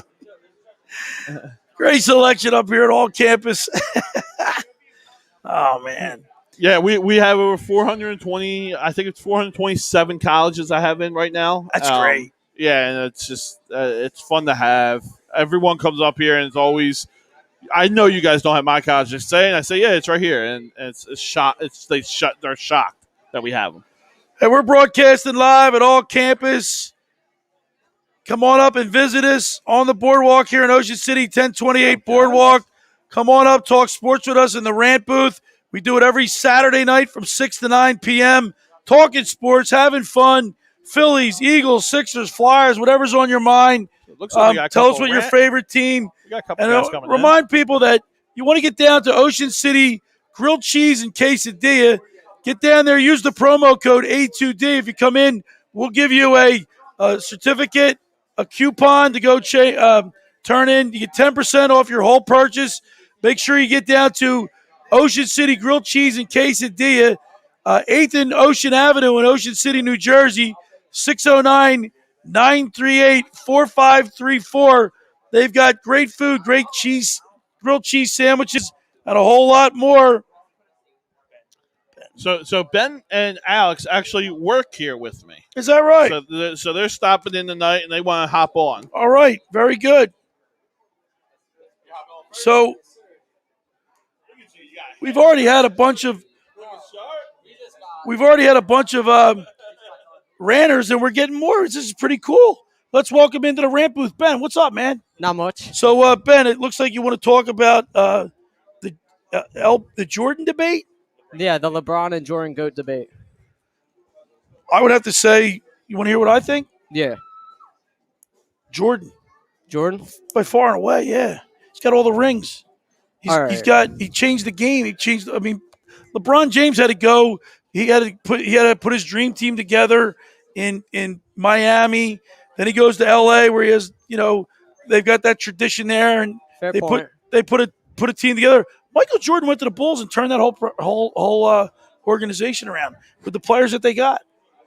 I mean, but Jordan also had Pippen. Jordan also had Rodman. His team was also good. It was, but he made those guys better. And Michael That's true. Jordan, he left the game to go play baseball, comes back, and then wins another one. That's true. He played baseball, came back, and had a 72-win season. Yeah. And then won the I finals. don't think he missed any games, did he? I think think Michael so. Jordan was hurt maybe like 1 year. He played like every. I mean, he was like an Iron Man for a great guy, for a great player, as great as he was. For my money, I just and I got to tell you, I'm not a LeBron James fan. He in the beginning when he first came in, I thought he was funny and charismatic, but then he started to wear on me. And no matter what you say, your personality and your the way people perceive you, and then your game, all that comes into play for me. And Michael Yeah. Jordan, he didn't have any he didn't have any negative. Everybody liked Michael Jordan, Yeah. but he was also a great player. So what do you think? I think I'd also lean towards Jordan, but he's he is the more accomplished player. He's done more than LeBron, but LeBron as a player, I think may be better. As a player, LeBron may be better, but as a Yeah, but when you say, by the way, Maria McCabe chimes in. She says Jordan, and it's not even close. And I have to agree with her. I don't. Even, I just think that he would have never had all those championships, at least two of them, if he didn't go to Miami and put that That's team true. together. It was like an all-star team. yeah, How did he not win those championships? Now, I granted Pippen and who else they have? Rodman, and there was other people on that team. That's obviously when you win championships, you got to be surrounded with great players. Yeah. But they did it the old-fashioned way. They put the team together, and he made those guys better. And LeBron James didn't do that at all. LeBron James had that all-star team put together. yeah, that's true. And I just, for my money, Michael Jordan. But you're going to get an argument out of the older Yeah. people about Wilt Chamberlain. Wilt Chamberlain was a dominant player at his time. Now you and I are too young to remember. I know you don't remember. No way. I was a kid when he stopped playing. I got to be honest with you, I don't really remember Michael Jordan all that much, or excuse me, Wilt Chamberlain all that much. But just talking to people that have been older guys that have watched him, they to this day they say it's Wilt Chamberlain. He's in the conversation, but at the same time, when he played, there weren't 30 teams in the league. Well, that's true. Yeah, but the league's watered down a little bit, don't you think? I mean, Yeah. look at baseball, football.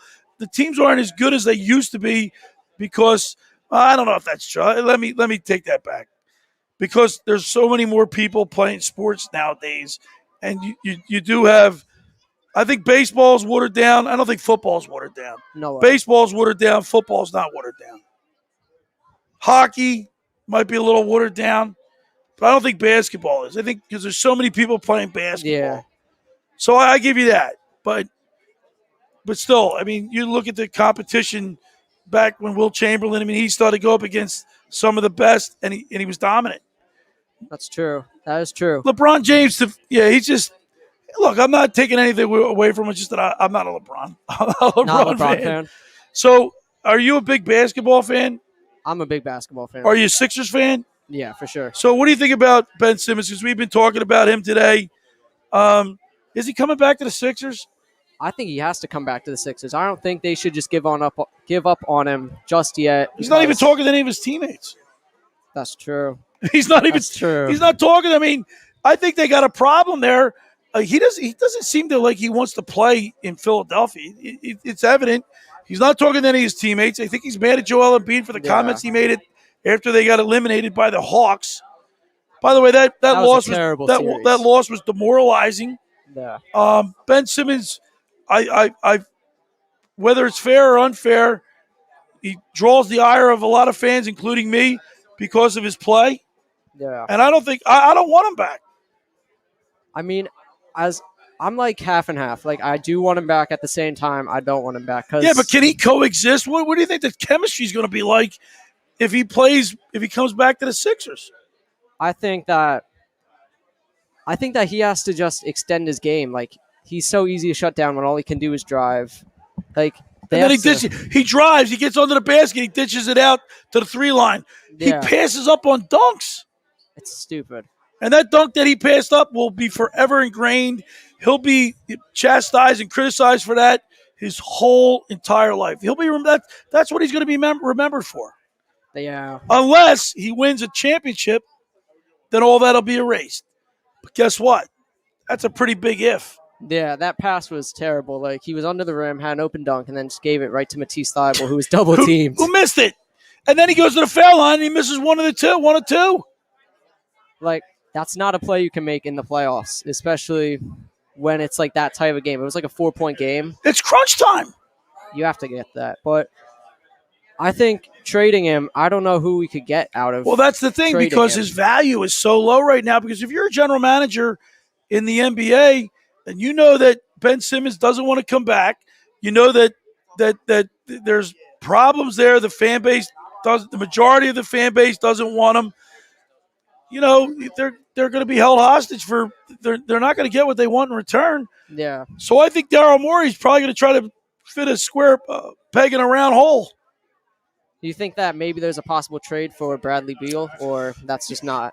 I don't see the Wizards and the Sixers doing anything in conference.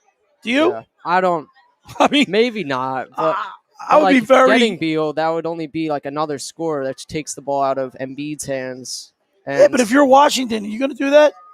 And if you're No. Ben Simmons, does Ben Simmons want to go to the Washington Wizards? that would just ruin his career. He would just waste Yeah, away he there. would waste away there.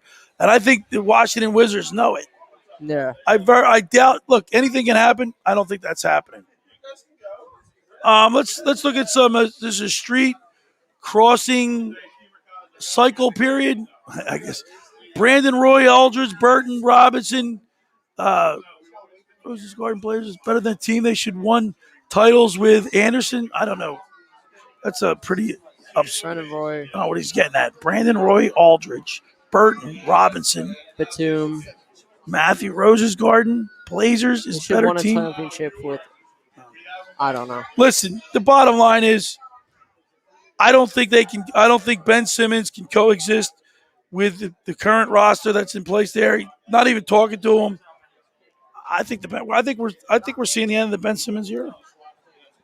But as low as his value is, do you think all we could really get out of him is just picks, like future picks, and then a I want to solid role we player? need a player now because you know why? Joel Embiid. Embiid. It's here and now, man. Yeah. We just signed Danny Green to an extension. I like Maxey. I like Thibault. We got Bartram, right? Or who we get? Who's the sixer we got? Bartram or who? Drummond. I'm sorry, Andre Drummond. So Andre Drummond. We got him. So I think that we need something now. They can win now with the lineup they got if they can just get somebody in return for Ben Simmons. Like maybe like a De'Aaron Fox, but I don't think I know, the Kings would make that trade. I don't know if they would. Damian Lillard, can he come here somehow? That trade, that's been talked about a lot, but He I wants don't out know. of Portland. That's true. That trade would probably be Simmons, Maxey, some picks for Lillard, and I don't. I really. Obviously, you got to get rid of something to get something. no. I don't want to see who do you out of Thibault and Maxey. Who would you trade? Maybe I can't. Like Maxey. See how hard brings it is? more- yeah, Maxey brings more offense, but Thibault is going to be probably the best defender in the You league. don't need. in a couple You don't need. years. I mean, you don't need a point guard. We need a point guard to shoot, but not. I mean, you can get away with having Thibault on the court for his defensive prowess. Yeah, I think we'd probably get rid of Maxey and keep Thibault, and then because So, what do you expect out of the Sixers? You think they're going to be good this year? I think 3 seed. I think it's going to go Bucks. Are you watching the summer league? I've been watching some of the summer league. See, I haven't watched any. I of it. don't watch too much. Like I'd I'm into the Phillies and the Eagles right now. Oh yeah. I mean, Phillies. the Phillies are in first place. It's August 14th. We're still talking Phillies baseball. I know, that's crazy. We haven't done that in 10 years. I know. Usually they start off pretty good and then they fall off by the end of the season. Now it's like reversed. Now we're in August and we're talking. I mean, I listened to the game. I brought my radio down to the beach the other day, and I listened to the Thursday game when I was on the beach. And Don't people were hear walking by me going, "What's the score? What's the score?" I haven't had that happen to me in years. It's nuts. Matter of fact, I haven't brought my radio down to the beach in years to listen to the Phillies. Now I am. Now I think Football, football. not soccer. They want to put soccer on. Good What? Lord. No way. Anyway, Ben, it's not easy. Morey's got his work cut out for him, but Yeah. at least we're talking Phillies baseball in August, and we're getting set At for least. Eagles football. I'm all pumped up. Thanks for coming into the ramp booth, buddy. Thank We you for having appreciate me. it, man. All right, there's Ben from Mullica Hill, and now we're going to talk to his buddy Alex, who wants to talk. He wants to talk about the Philadelphia Flyers.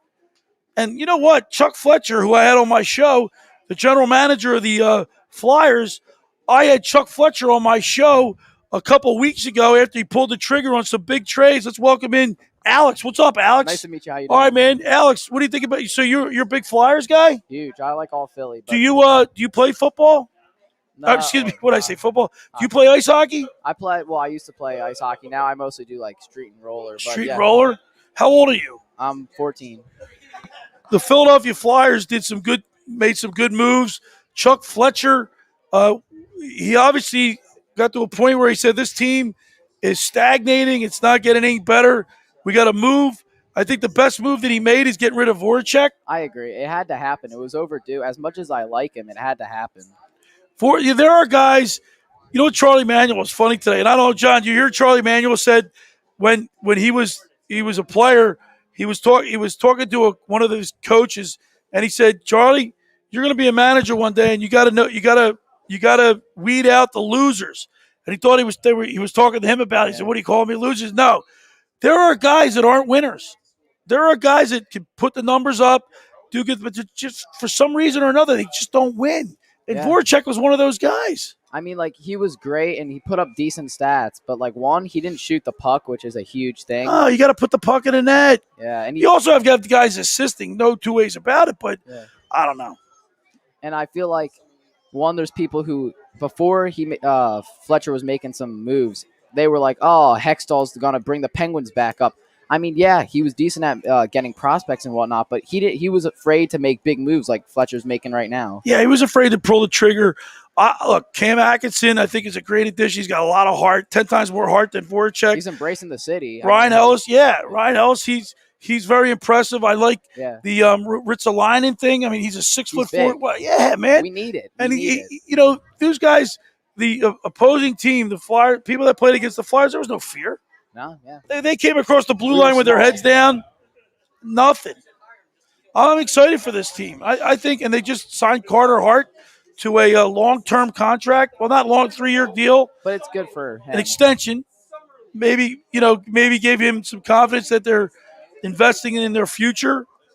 Because I mean, like I think we were lucky that we got him on a contract that a bad year. Because if he had if he had like the season he had a few years ago, he's getting a much bigger contract, which is fine. Which he'll get that eventually. But for now, I mean, it looks good, like a good contract. So you said you like the Phillies, Flyers, Sixers, and Eagles. Yep.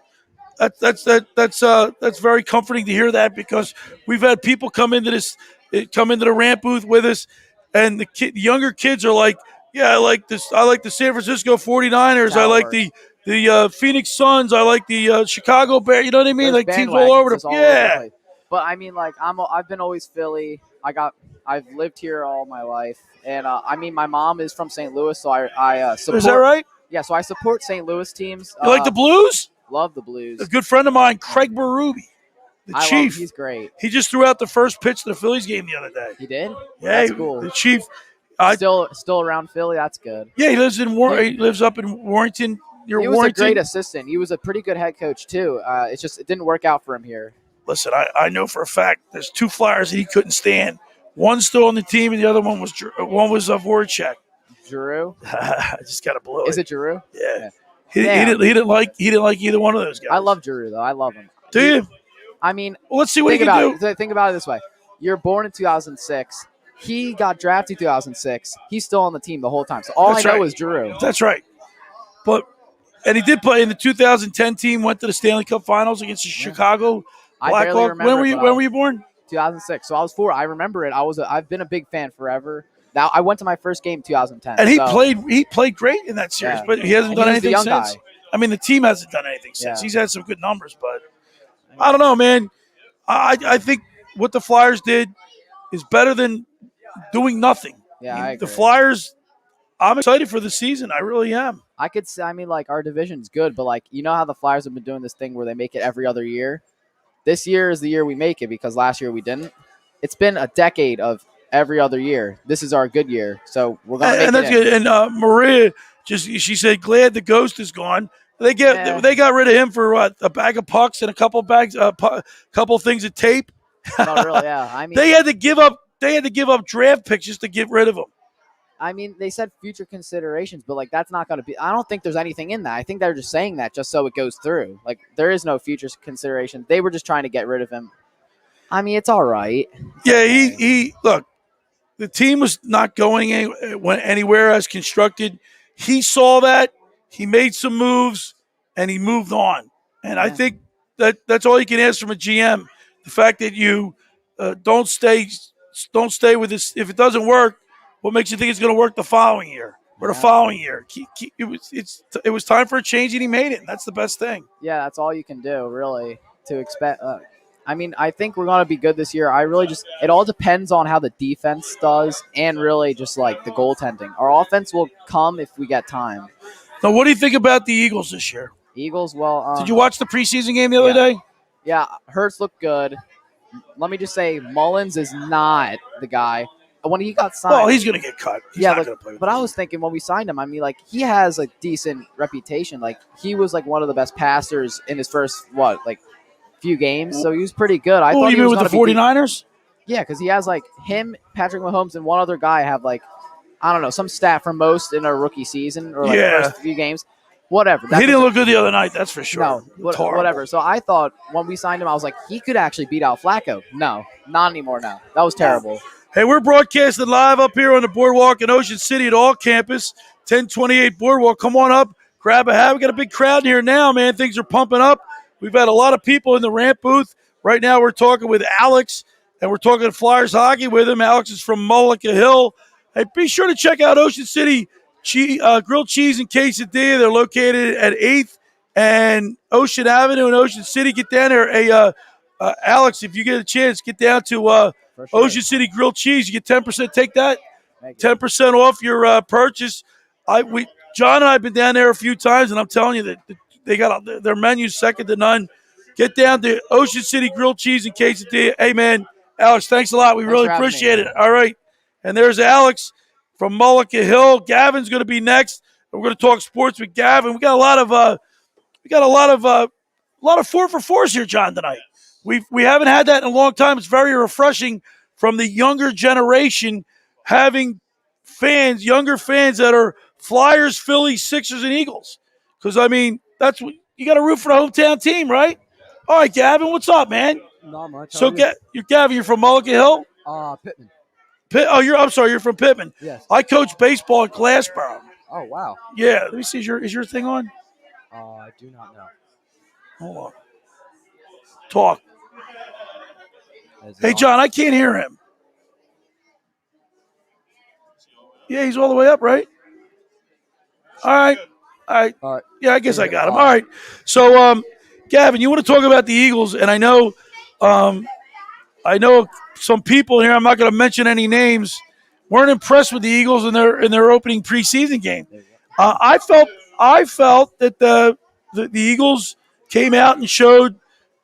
I liked what I saw in the early embryonic stage of the season. New coach, new system, but they didn't make a lot of mistakes.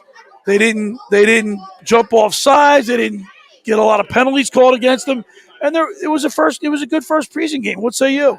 I thought it was great. I mean, it was the second half. I feel like we're kind of but it was guys that they're not even going to be on the team. Exactly. Same with the Steelers. I mean, those guys that they played in the third, and fourth quarter aren't going to be with them. But you can't judge that type of. You can't look at the statistics and go, "Wow, they got outplayed big time in the preseason game." I'm impressed with what I saw. I am too. Is this team going to the Super Bowl? No, but it's going to be better than a 4-11-1 team. Yeah, I agree. I also thought a while ago, one player really stood out during that game was Quez Watkins. Yes. I actually told all my friends, hey, bet on this man because I thought he was going to do well. And the first pass with Jalen Hurts, he overthrew him a little bit, but he had that breakout play, and now he's on everybody's radar. Yeah, I mean I focused on, and the plays were vanilla. They didn't get into anything. They're working on stuff. They're working on chemistry, continuity. They're working on things that you're not going to see. Obviously, as we progress towards the regular season, they're going to get me more creative with their play calling, more sophistication, and I just was excited. They won the first half. Statistically, they did okay. They didn't jump off sides. They didn't create mental mistakes, and that's the only thing I was looking forward to. Yeah, it was very vanilla, but it still looked almost exactly like Doug Peterson's old offense. Really? In my opinion, did would you agree with that? It No, did I look don't. different. I didn't. I don't know. I guess maybe because, well, first of all, we don't know because last year they didn't play preseason game. Right? True, There was no yes. preseason last year, so I mean it was tough to judge. And then we don't know. I mean, we were told that Doug Peterson and Carson Wentz, there was some type of rift between them two, and then you see him, Doug Peterson, at the Colts practice the other day in a photo op, and everything looked great. I know. They looked like they were best buds to me. I know. It makes you wonder how much they were like making it up and how much it was just for attention. Maybe these. And I'm not going to criticize reporters because I have reporters on my show all the time. But something wasn't right. Whether it's the disconnect from Lurie and Harry Roseman, down to the coaching staff, down to the player, we don't know, and we're never going to know. But here's what I do know: if the Eagles don't play well this year, and they don't win at least 8 games, the over and under 6. John Coyle, the owner of All Campus here, and I have a bet.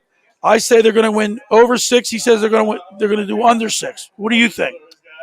I think it's 7 wins. So I do that's my too. personal prediction. I think they're going to go. They're going to do 6 or 7 or 8 wins. That's what I think this team's capable of doing this year. I agree. What did you think of Miles Sanders not playing? What do you think that meant? Well, I think Miles Sanders. What, do you suggest that he might be hurt or something? From what I know, that's not true. No, it's not true. I thoughts. don't know. I don't know what to make of it. I mean, I'm not worried because the reports are that he was just didn't play.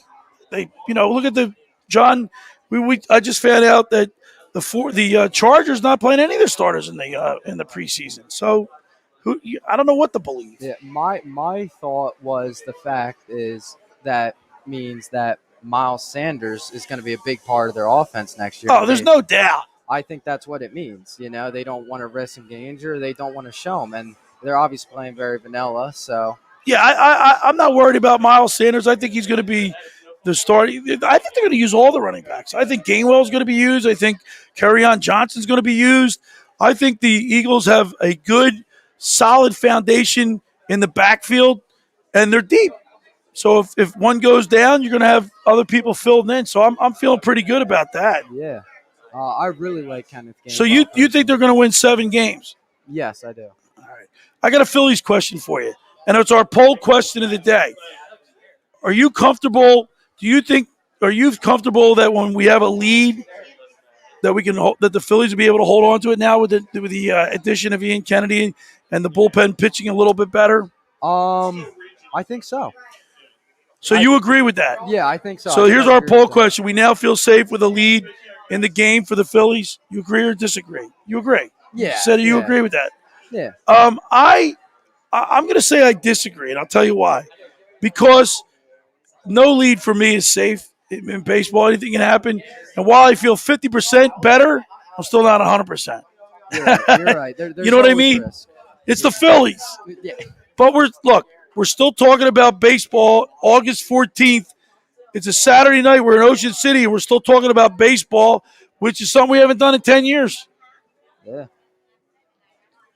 How about the Sixers? What do you think about the Sixers? We have a lot of Sixers talk tonight. Ooh. Tell me about Ben Simmons.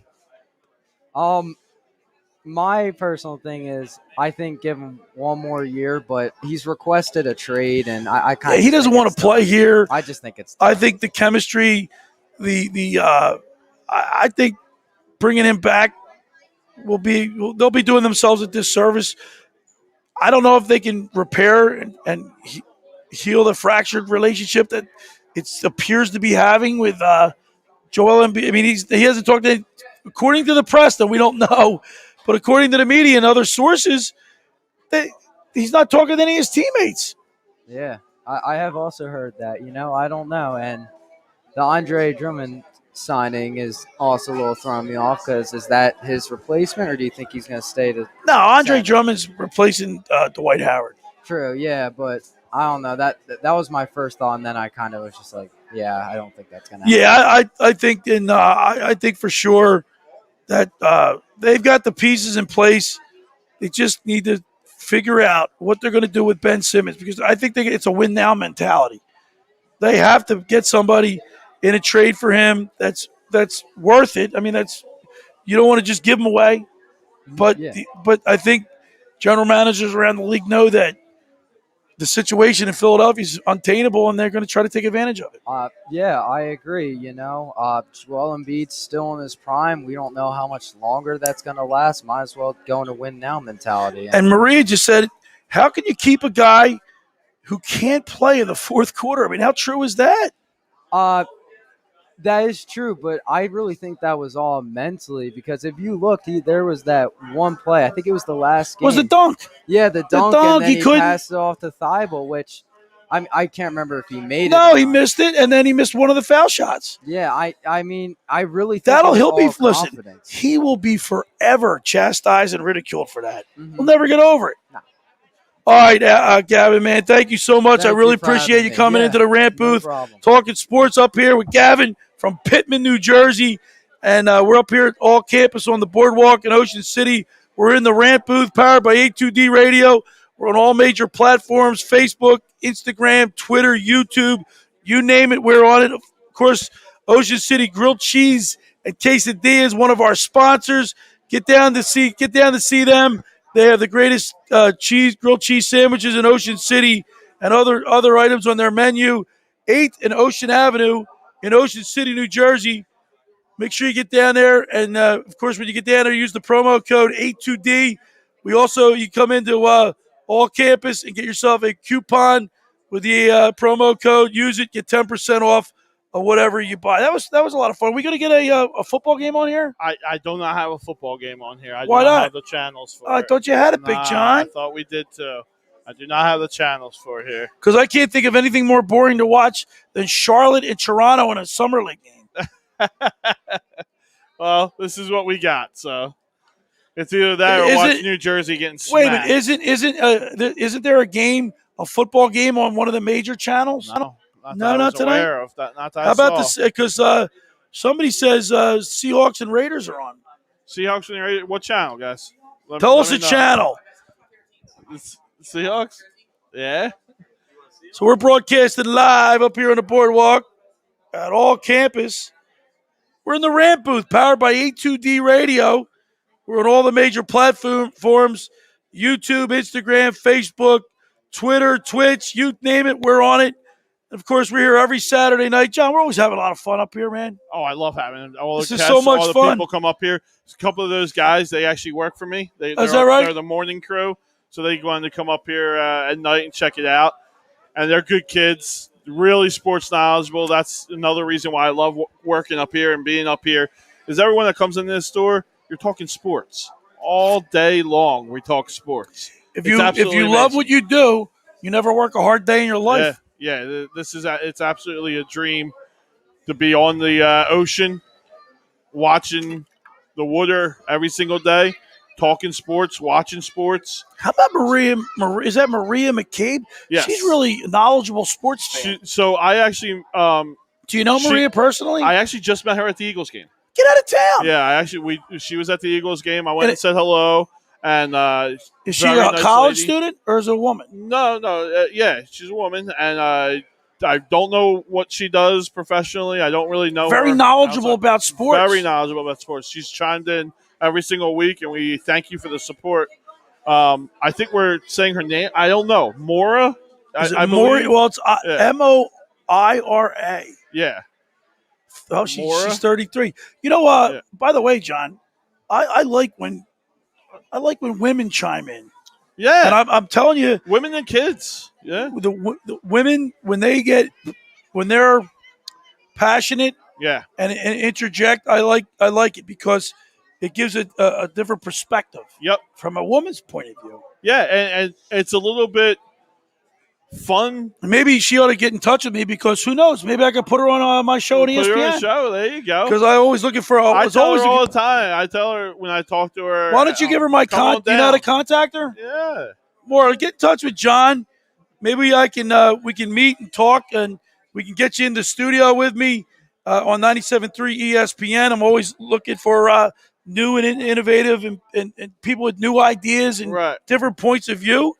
And yeah, she's actually one of the ladies who donated to the GoFundMe for All Campus here. And I've been telling her all the time, come on out here. When you're down in Ocean City, give me a call and let's get together. By the way, we're broadcasting live up here as we do each and every Saturday night. Tomorrow morning on my show on 97.3 ESPN, I'm having John Runyon on. That's going to be John good. Runyon was That's just gonna be good. inducted into the Eagles Hall of Fame. And then, of course, we're going to have Scott Graham. Yeah. And I love his voice. He's got that football voice. He does have a He called the game the other night. Yes, he did. So we got a big show lined up. But let's talk about John Runyon. Because John Runyon, one of the best right tackles to ever play the game. He was mean. Oh, my gosh. Nasty. We had him and Trey Thomas as our bookends, and they're both going in both the Eagles Hall of Fame together, which is awesome. But that you talk about a 1-2 punch that really protects your quarterback. That's it right there. Those guys were one of the best in the world. When I think of nasty, I think of Conrad Dobler. I remember he was one of the 30. He was one of the dirtiest offensive linemen ever, but he was feared. Yeah, John Runyon was mean. Yes, you see some of the footage of him with Strahan. He knocked him down. Yeah, he picked him up and then knocked him down again. Yeah, I did see that.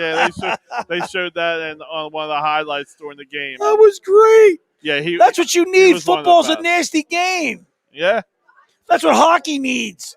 Right. Physical, tough players that don't take any crap. Yeah,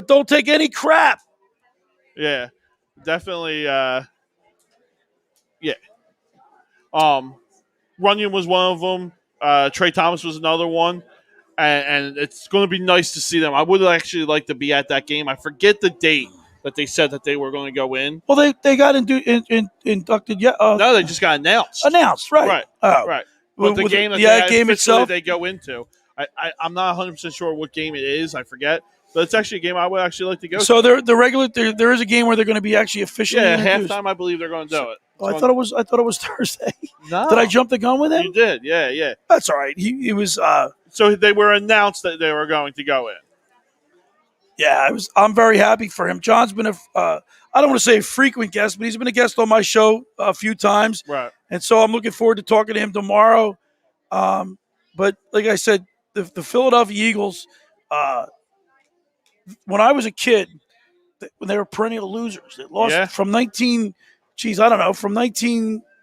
My life. When I first started watching football was 1969. Right.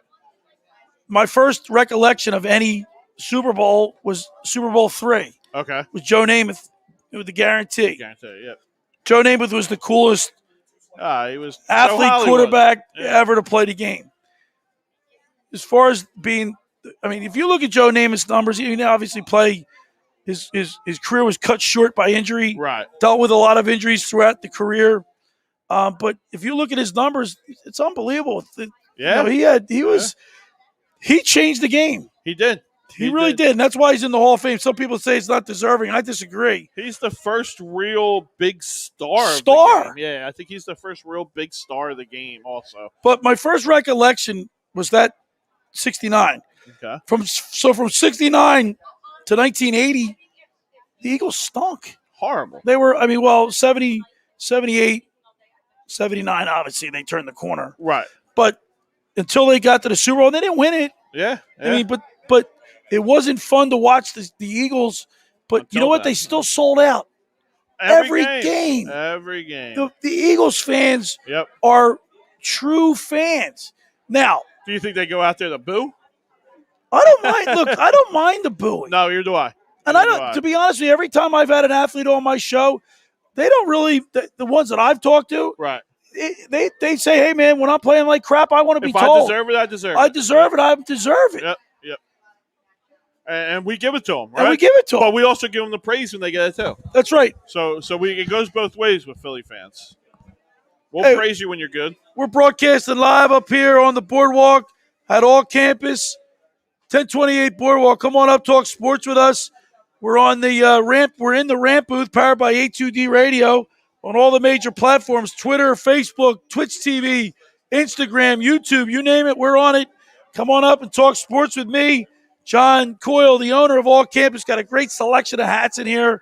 And John, it was also your idea to do this. Yeah. And it's been a great success. It has been a real success.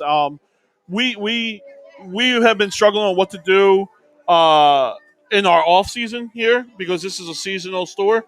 So you want to talk a little bit more about the Madden stuff that we got going on? Yeah, yeah, of course. Right. So Madden has just dropped, and everyone out there, I'm sure everyone's gotten it and is playing it by now. But we're gonna run a general managers simulation league where I already got 7 guys where we want all 32. All right. We want 32 committed guys who are going to be here and watch the show every Saturday night, and it's going to be active in the sim, where you guys are going to do the trainings every week, where you guys are going to set your lineups every week, and you guys are going to be active for the trades and the free agency and the drafts and everything. But if you really think you're better than Howie Roseman or better than your favorite team's GM, this is your chance to prove it. And we got great giveaway prizes for it, guys. We're going to have Super Bowl rings going out. All right? If you win the Super Bowl, you're going to get a ring for it. If you win your division, we're handing out divisional T-shirts and hats. So whatever division you win, you're going to get that. And we're going to do a special giveaway for everybody who plays all weeks. If you play all weeks, we're going to have a very special giveaway at the end of the season. And Maria's chiming in again. Eagles fans are unmatched. And I think Charlie Manuel echoed that sentiment on my show today on 97.3 ESPN. He said the Phillies fans, and I think when he said Phillies fans, I think he meant all of the fans. All in general, there's not one where I say they're more than less. Remember Charlie Manuel when he first came to Philadelphia? He was criticized and he was not a big name coach. He got a lot of unwanted press. Yep. I would imagine he was not well liked, I guess, he wasn't or one of the respected. top picks that we wanted. Right, and then now he's walking on water. Says everywhere he goes, he's like he says he cannot believe the support and love that he gets from the Phillies faithful. The guy better Philly not bring faithful. out his wallet anytime he steps in Philly. No. Everything should He be walks on the on dime. water. Yep. And you know what? I said, Charlie, I thanked him. I said, Charlie, I want to thank you for bringing a championship to Philadelphia. Yes. Because it's something we'll never forget. No. And we may never forget again in our lifetime. Now we'll get it again. You think so? Phillies or anybody? Phillies. Who's the next team to win this their respective championship? I mean, I got to say Sixers are the closest, right? If you're going to I would go have for to, what we got, it's got to would say Sixers. I would have to say Sixers. Yeah. And but I think from what everyone says, we'll never do it with Ben. So if we trade Ben, are we good or are we worse? Are we going to be that? See, the only thing is this Flyers got a chance, maybe. This Ben Simmons thing, I think, can blow up on this team. I mean, he's not 100%. even. Daryl Morey's hands are tied. He doesn't really have a lot of trading partners. No. Number one. Number two, the trading partners he does that. Like, let's look it's at make our team a lot worse. Let's look at Damian Lillard. That's not going to work. Well, it's not. But just say, the general manager of Portland knows the situation in Philadelphia, so he's not going to give away. You know what I mean? No, and what would we? Are you really trying to? Are we giving up Thibault, Maxey, and Ben? Like that's right. That's a lot. And then maybe draft picks they're talking about too. Like that's way too much. I can't do that. The only trade that makes sense to me, and I absolutely hate it, but I think the only trade that I think will work is going to be Golden State. Yeah, it's going to be Draymond and it's going to be Wiggins. Draymond Green and Wiggins. That might work though. Draymond, it works out money wise. It'll work out. Definitely not going to work out talent wise. Is Draymond Green a better shooter? Wow, he's a willing shooter. I wouldn't say better. Yeah, He's more respected. He's got championship rings under his belt. He's a He winner. does. Yeah. I mean, Yeah, I can see doing that move. I don't like it. I don't like it either. because Too you're getting a much. lot older. Yeah. And you're taking on some bad contracts. They got bad contracts. So I don't know. But that's the only trade I see that can work. Like a team like Golden State would say, yes, let's do that trade. Right? Portland, they're not going to say Benford Dame right straight up. That ain't going to happen. No, it's not going to be straight up. No. And by that time, all the kickers that we're going to throw in, you're going to be such a worse team. It's not worth it. It's not worth it. But the Phillies, let's look at the Phillies. Yeah. Right now, they got Kyle Gibson, Zach Wheeler, and Aaron Nola. Right. Those are your three horses right now. Yeah. 1 through 8 players right now, with the exception of the third base, Alec Bohm. Well, who you put in the center? You got a doable? Well, he played. Yeah, I like him. mean, I think he should be our leadoff hitter right now. Yeah. All right, so 1 through 8, they're just as good as anybody in the East. I agree. If their pitching can straighten out, by the time you get to the playoffs, who knows? You can have all this confidence in the Dodgers. I don't know if Clayton Kershaw is going to come back. We don't know about that lineup, though. Who's the other pitcher they got? Bowers.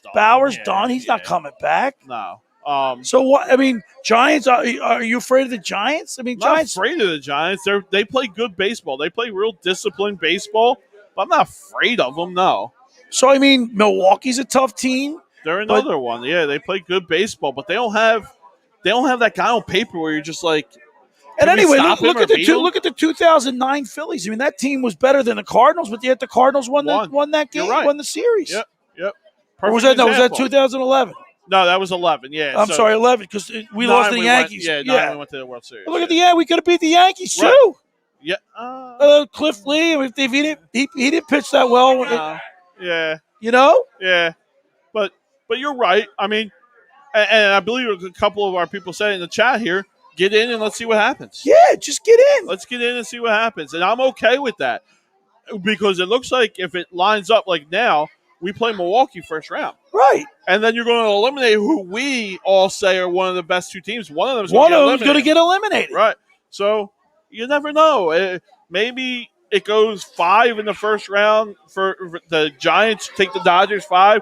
The pitching matchups work out for us. You never know. You never know. Baseball is such a crazy game. It's a long season. Anything can happen between now and end of September. Yeah. We're not that deep of a team. If we get injuries, we're in trouble. But right now, 1 through 8, we're solid. Yeah, I'm okay with our lineup. So you say that the Sixers are next to win or the closest to winning. Who knows? Dombrowski can maybe add one player. One player could change the whole dynamic. Next year? Yes. Yeah, they get one more. If Alec Bohm played the way he was supposed to be playing and didn't make the errors he made, look at this. We blew 23 saves already this year. Correct. Alec Bohm's made them. He's like 19. He's a sieve, right? Yeah. Well, I don't think it's 19. Is it 19? I thought it was so. 12. But either way, 12, 19. If you just didn't blow half as many saves, right? And if Alec Bohm could play half as better as he's playing now, you could be first in the NL. Exactly. Yeah. Well, way at first. Right. Well, not the East. I'm saying the whole NL. Oh, the whole Major League National League. Yeah. You could be arguably the best team in the National League. And so, I hear you. We're not that far away. But this is what I want to hear in the offseason from Dombrowski. We heard the Clintac crazy, stupid money. We've heard that. And apparently it wasn't. What I want to hear is we're going to go over the luxury tax. I would love to hear that too. If we don't go over the luxury tax, this team's not changing. Right? Who are you changing? Right? Well, you have to go over the luxury tax. Look, Marie makes a good point. Didi has been very disappointing. Yes, he has. Could you get somebody? He's got 1 year left on his contract. Where are you moving on? Well, and then who are you signing to replace him? Do you really think you're going to get Story? I would love it. Don't get me wrong, but are you going to go over the luxury tax to get him? Right now, it has been proven the last 2 years they're not willing to do that. No. But Middleton, remember, he made the comment that he was going to spend crazy money to he win. didn't. But all right, but maybe because there wasn't that player out there, maybe going into next year there will be that Machado player. wasn't out there? Well, he got Bryce Harper instead. You couldn't go get Machado? That's crazy money. If you get both of them, that's crazy money. But that's what we were talking about. If you want us to go get better this year, if the you got Phillies to go had get Machado, Trevor Story. Could you imagine if they had Machado right now? Oh, my God. 3-4 hitters of Machado and Harper. Are you and Remuto as a 2-hole, maybe? Right? It'd be unbeatable. Wow. But once again, you got to strap them. You got to lace them up. You got to put the helmets on. You got to play the game. Yeah, but I would feel a lot better as a fan. Maria says, glad we didn't get Lindor. Can you imagine? Right. Yeah. But listen, the Mets have been snake. As much as I hate the Mets, and I can't stand the Mets. Right. If you look, they've been snake bitten over the last 3 or 4 years, man. Yeah. And you say that now, but if we would have signed him in the offseason, like people would have been going nuts. Jumping jacks. Exactly. Yeah. Exactly. So hey, we're broadcasting live up here on the boardwalk in Ocean City at A2D Radio, at All Campus. We're in the Rant booth, powered by A2D Radio. We're on all major platforms, YouTube, Facebook, Twitter, Twitch TV. We're talking sports. Come on up and join us. The boardwalk like it's packed now. Yeah. Sun's down. The sun. By the way, it's 8:26 and the sun's down. Right. It's dark out. Right. Yeah. It's starting to get down towards the end of the year. Football up here. season. Football season's around the corner here. So, John, let me ask you this question. All right. What's your favorite time of year? The fall, when you smell that fresh cut grass, you're playing football? No. Or the springtime when you got MCAA basketball, you got baseball, opening day? I'm a spring training guy. I get excited for spring training. Wow. When I know baseball's right around the corner, I get excited for baseball. Yeah, baseball's always going to be my favorite time of year is August, September, October. Can't be beat. Right. You know why? College football, Okay. pro football, baseball playoffs, and then at the end of October you got the NHL. But I don't watch the NHL until Christmas, Right. until New Year's. But it's there. Yeah. And you know what? Get off to a fast start. Anything can happen. Then you got NBA. NBA kicks off in November. Same time, yeah. So, I mean, to me, for my money, that's the best time of year. Because you know what? Also, you get an Indian summer down here at the shore. Right. You get hot days, cool nights. You go home. You got football on Sunday, Saturday, Friday, Thursday, Friday, Saturday, and Sunday, and Monday you got football. Yeah. Then you still have baseball. Right. Playoffs are warming up. It's for my money, man. I love that. That's the best. Yeah. I look at it just one sport. I love baseball. Baseball will always be my love. So I get excited when baseball season's right around the corner. By the way, Maria, you should get down here to All Campus on a Saturday night. Come in and join us. Talk sports with us. We'd love to have you. Frank Vespi chimes in. Frankie says, evening, guys. Sorry I'm late. You're a little late. But I agree to the extent I like Kennedy as our closer, but everyone else has a concern. I think what's his name has been doing good. Archie Bradley. I gave up a dinger gave tonight. up the home run tonight, but all in all, I've been pretty impressed with him as our setup guy. If he can solidify that as a setup guy, and then you get a little bit out of Naris, 6th, 7th inning guy. And he's been producing. He's been okay. Yeah, he's been pretty good in the setup role, right? Or the 7th inning role, right? Yeah, you give me him in the 6th and 7th. You give me Archie in the 8th and Kennedy in the 9th. I mean, I'm not sad. But feel Frank, okay. this is what the show started on. We talked about talking baseball on August 14th. Yeah, like this is so cool because we haven't done it in 10 years. Yeah, and right? we're in first place. We're in first place, August 14th, Frank. Yeah. Come on, man. You gotta be excited. You gotta feel no matter what from here on out, unless we tank, which I don't see happening, but we should be in this race. It should come down to the last series. I don't see anybody running away with it. I think because of the inconsistent play and the injuries to both the Mets and the Braves, although the Braves plugged their holes, they got some great. They made some moves. Yeah. So let's say we're going into the last series against Miami. Where do you want to be? Where's your comfort level? Well, I want to be like for me to Do be you want to be even? no, for me to be comfortable. Yeah. I want to be at least 6 games up. Wow, stop it. Going into the last series? Yes. Well, that means that series doesn't mean anything. You're going to lose all of them, and it doesn't matter. I think it's going to come down to that last series in Miami. I think that's going to be important games. So you look at the Braves lineup: Albies, Good. Freeman, Good. Riley, Good. Dansby, Swanson, DNR Arnaud. The catcher? Yeah, Yeah, he's good. Travis, right? Travis, yep. Then they plugged left field with this guy Doville. Adam Doville, he's been playing. They got him for Duvall. the job. Yeah. Duvall, Doville. Yeah, he's been been good. playing well. Yeah. What about they got Jock Peterson? As the Jock lefty? Peterson? Yeah.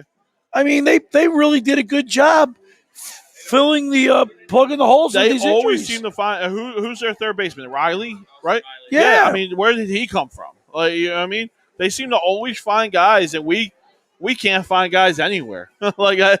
Our minor league team, our system, coaching, whatever it is, it's just horrible. Yeah, I mean he's batting 289, 292 for the Braves. They're getting they're getting timely hitting. They're getting players to step. That's another thing. If you're going to win a championship, you got to have players step up that aren't necessarily your stars. Right. You know, you got to get a contribution from people that you least expected. Yeah, and like I said earlier when we first started the show, I said somehow, some way, this team, the Braves, they find a way to win. They win. Maria posed a question to us. You guys agree that Matt Moore shouldn't have been pulled? He was pitching a no-no.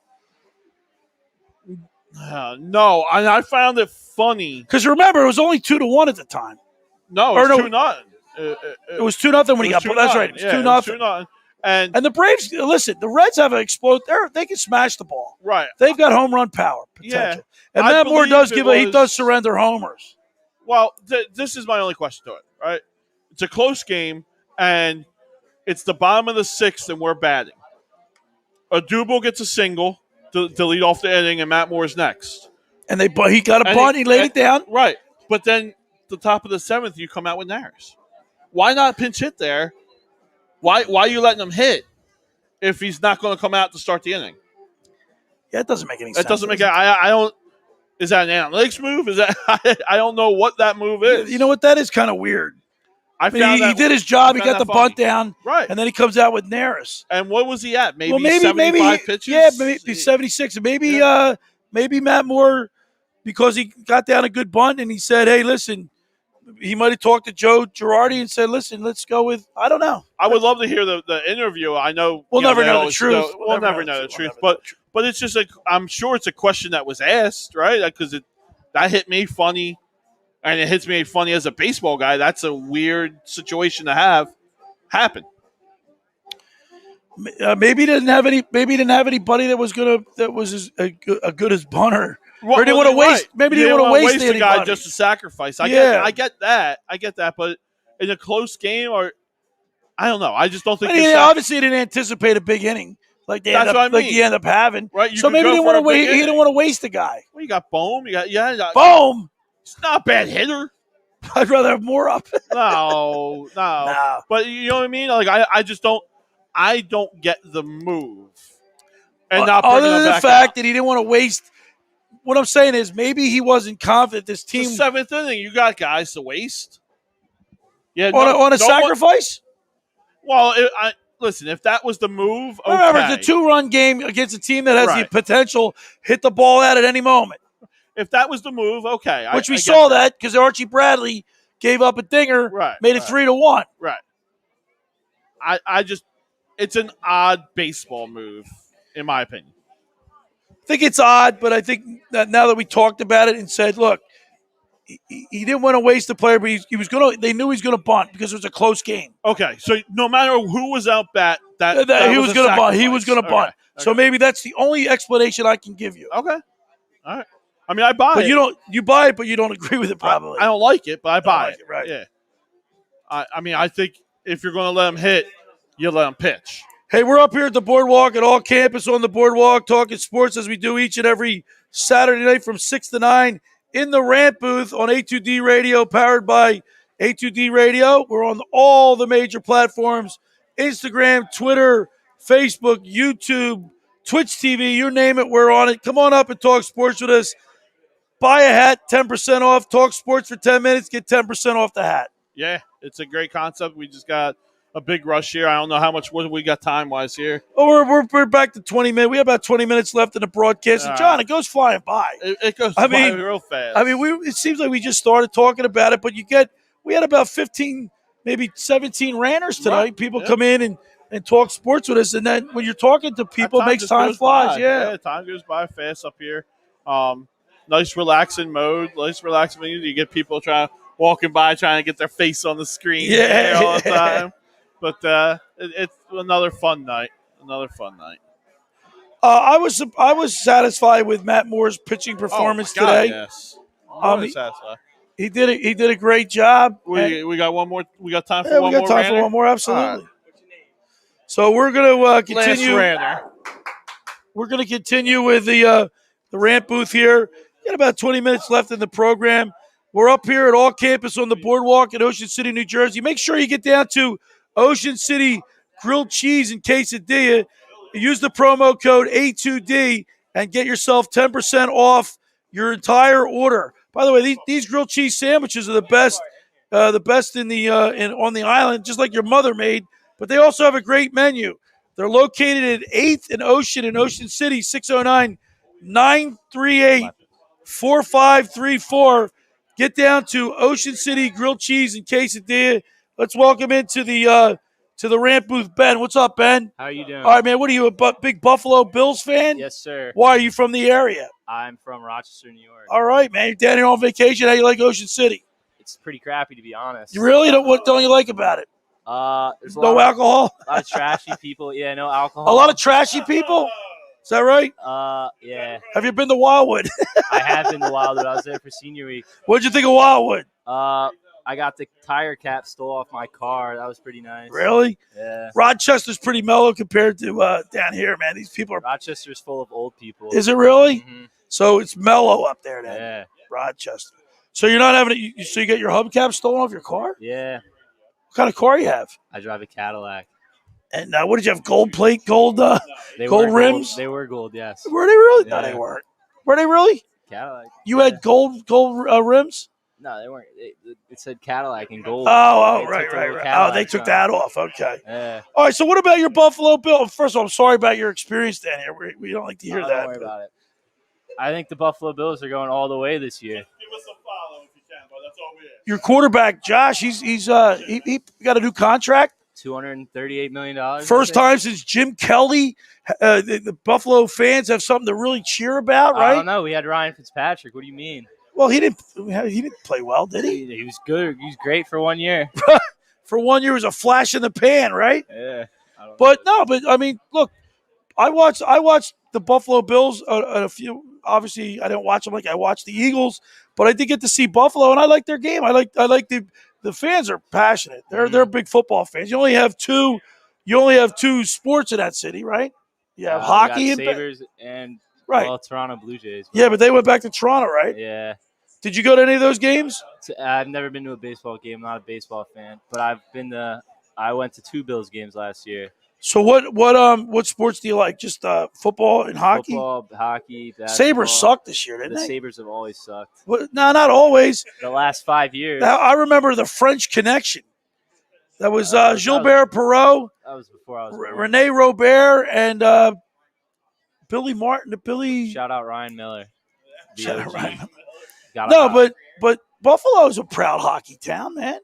I wouldn't say anyone watches hockey there. No? No more Jack Eichel. Yeah, well, he's not. He's still there. He's not going to play. Why not? He's still on holdout? Yeah, we're not. He doesn't want to play. We won't even let him get surgery. Yeah, that's really weird. That's a weird situation in Buffalo. He wants out, right? Yeah, he wants. Is that all over the news in Buffalo? Yeah. He wants a. Wonder where he's going to end up. Special surgery. He's going to go. I think he'll go to the LA Kings. Is that where he wants to go? Yeah. Well, so what injury does Jack Eichel have? Because he didn't play a lot. He only played, I think, 30 games this year. He has, what do you call it? A dislocated disc in his back. Oh, in his neck. And they want. Oh yeah, in his neck. And he wants to get like some new. See, look at me. surgery. I had surgery on my neck. That stopped me from playing. That's what he wants. They want him to get a fusion, but he doesn't want to get that. Yeah, you know what? I got to be honest with you. I had 4 opinions from doctors. I had 2 doctors that were the most renowned doctors in the Philadelphia area. They wanted to go through here, and I didn't like the way he didn't explain it well to me, and I wasn't comfortable with him. And then I looked around at 4 different opinions. Finally went through the back, and it's tricky when you're dealing with you make a mistake, you're going to be paralyzed. Mm-hmm. So maybe his career might be in jeopardy. It is in jeopardy, but I don't understand why they won't let him get the surgery. Because even if they mess the surgery up, he can still go get a fusion and be perfectly fine. See, I don't know that playing. I think they're just playing in the NHL with disc problems can be pretty. It could end. I mean, his career could be coming to an end. I didn't realize it was that serious. Oh yeah, it's pretty serious. He can't move. All I know is the Buffalo Sabres were the 18-game losing streak. Then they come to Philadelphia and they beat us. The Flyers made some pretty big moves this year. I wouldn't say big moves. You don't think they're big? Gave up a first-round pick for a trash ass. Or sorry, That's all right. We're on. trash defenseman. It's not like you're on ESPN with me. Sorry. You say whatever you want. What trade was trash? I forget. What is it? Ristolainen? Yeah. I like. He's got some grit, man. He's tough. He's pretty garbage. Well, because you've seen him play a lot. Well, he plays for the Sabres. So. He played for the Sabres. Now he's on the Flyers. Yeah. I actually like that acquisition. I think he just needs to change of scenery. I think he needs to get out of Buffalo because Buffalo's a bunch of losers. We are. And so he comes to a proud organization like the Flyers, and he might turn his game around. He might. But you don't think so, right? I think he'll still suck. I was told that the Flyers were going to go to the Stanley Cup this year, and they didn't even make the playoffs. No, Flyers had a lot of problems. When they lost Niskanen, they were really young on the blue line. They had a lot of problems. I got to be honest with you. I know Ruotsalainen, he's a minus 164 in his career, which is not good. But I do like Ryan Ellis. They picked up Ryan Ellis. I like Sanheim they have. I like the other defenseman they have on the team, Ivan Provorov. I think they got a solid blue line now. And I think, look, the Flyers' problem is they weren't physical. Yeah. And he provides that element. Yeah, that's true. We're not asking him to score goals. We're just asking someone to get in front of Carter Hart. Well, we're asking people to clear the porch, and that's what he's a tough kid. Mm-hmm. He even looks tough. I guess he's got that mean look to him. That way, it sounds better. Yeah, I think, like I said, I think he just needs a change of scenery.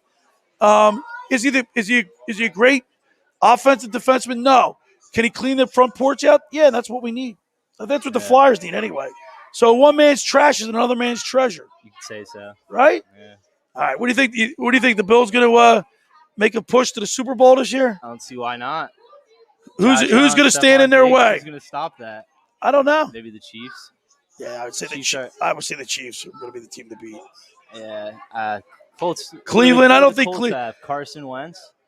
No, the Colts have Wentz, but he's. What is he? Actually, I heard he got an upgrade to his injury. He's not. He might actually make it to he might start the season. I heard that. But he played like crap. You're talking about playing like crap. I don't think he's going to be good. I don't know. But we just got pictures that Doug Peterson was at practice. So how much do we believe? Like, was there really a big rift between Peterson and Doug Carson Wentz? We'll never know. I think it was between the ownership. I think so too.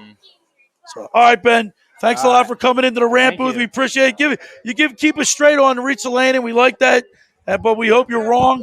All right, man. Thanks a lot. We really appreciate it. We're up here in the rant booth on the boardwalk at all campus, 82D Radio, on all the major platforms, Facebook, YouTube, Twitter, Twitch TV. Join us right now. We got about 10 minutes left in the show. About 15 minutes. 15 minutes left in the show, and it goes flying by. And how about that? Ruotsalainen, he didn't. A little hater of OC, though. Yeah, well, he had a bad experience. That could happen. Yeah. What was the bad experience? What happened? I didn't hear. He got something stolen off his car in Wildwood. Really? Oh, in Wildwood. Well, and he doesn't. He thinks the people that come up here are trash. Did you hear that? Yeah, that's a little shocking. I don't know. I think Ocean City has a very, very clean reputation. Clean and friendly reputation. It's America's greatest. It's America's greatest family resort. Yes, it is. Best place on the East Coast. I mean, you don't smell a pungent smell like you used to anymore. No. You don't see drinking. You don't see fights. No drunks. Yeah. No drunks up on the boardwalk like some other communities. Anyway, each their own, right? Right? But I have been, during that break, I've been talking to Mora. Okay. Okay, that's how you pronounce her name. Mora. She wanted to make that known to you. Yeah, Mora. Okay, Mora McCabe. Yep. And she said that she would be love to come on your show. Well, I'd have to talk to her first to go through the interview process. Yep. And get to know her. Yep. I'll just put somebody in there, but at least I have a female that knows her sports. She seems to be very knowledgeable. And we'll see if we can get her in. Yep. She also says, Mora also says, Oshie is great. Kid doesn't know, and she puts a little doo-doo. To put it very nicely. true. Very true. Yeah. I have to agree with you, Mora. Yeah, love it here.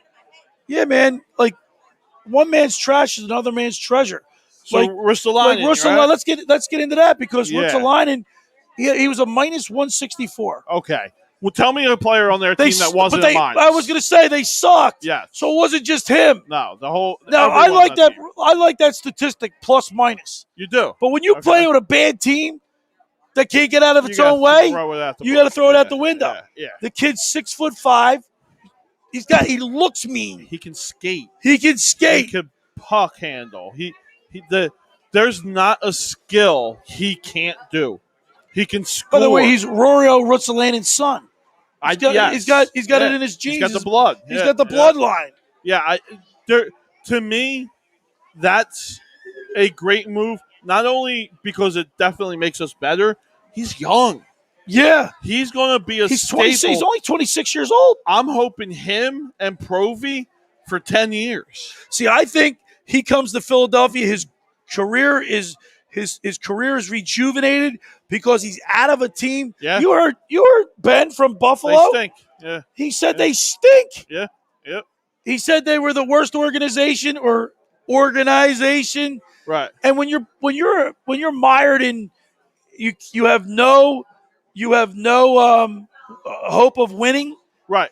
You get in a rut. No, 100%, and that's the way that team's been forever. Same thing with Edmonton. Like they can't put all the talent they have to make it work. Loaded with talent, both Buffalo and Edmonton in hockey world, but it just something's missing. I don't know, or like to think I know. And I didn't. Obviously, being in Philadelphia, we didn't really know the severity of Jack Eichel's injury because he didn't play a lot. Right. And you know, with these hockey injuries, it's an upper body thing. There's not. Yeah, you get upper or lower body. Yeah. I wasn't privy to that, but then again, I don't follow the Sabres. Right. Because I do Phillies, Flyers, Sixers, and Eagles, college sports, college football, and right. And to find out from somebody close to the Buffalo situation, right, now makes a little bit more sense. And it does. He's still a top 10 talent in this league. Yeah, but if he's got disc problems, I look at my neck. I hear you. I'm still taking a chance on him. A top 10 talent. Why wouldn't the Sabres allow him to get the surgery he wants? I'm not 100% sure. I haven't followed it That's a little peculiar. that much. That's a little peculiar. I don't know why. I mean, is that? I mean, are you talking a fuse? Because if it's a fuse, right, that's pretty much your career. Look, you saw my neck. You know that I showed you the pictures of my neck with the clamps in it. Well, could you imagine playing a professional sport with that? You're done. Yeah, and that's right. So you get hit the wrong way, you're paralyzed. Right. So maybe that's why I won't even go on the roller coaster right now. Right. So, I haven't been on the what's the roller coaster out there? It's called the I don't know what it's called. Gale Force. Yeah, the Gale Force. I haven't been on the Gale Force since my surgery. I mean, it was let's see, I've been 4 years now. Right. That ride's been there 4 years. I haven't had enough courage to go on that ride because of my situation. Yeah, and I wouldn't. And again, though, if I was the owner or GM or coach or whatever of the organization of Buffalo, yeah, I'm probably trying to steer him away from getting a surgery that could end his career. That could end his career, of course.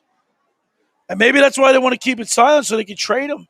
So, but yeah, I mean, if people in Buffalo know, like if Ben everyone knew, knows. Everybody knows. Yeah, Again, you don't know the severity of it, right? Because if it's a fusion that he has to get, well, now you're talking.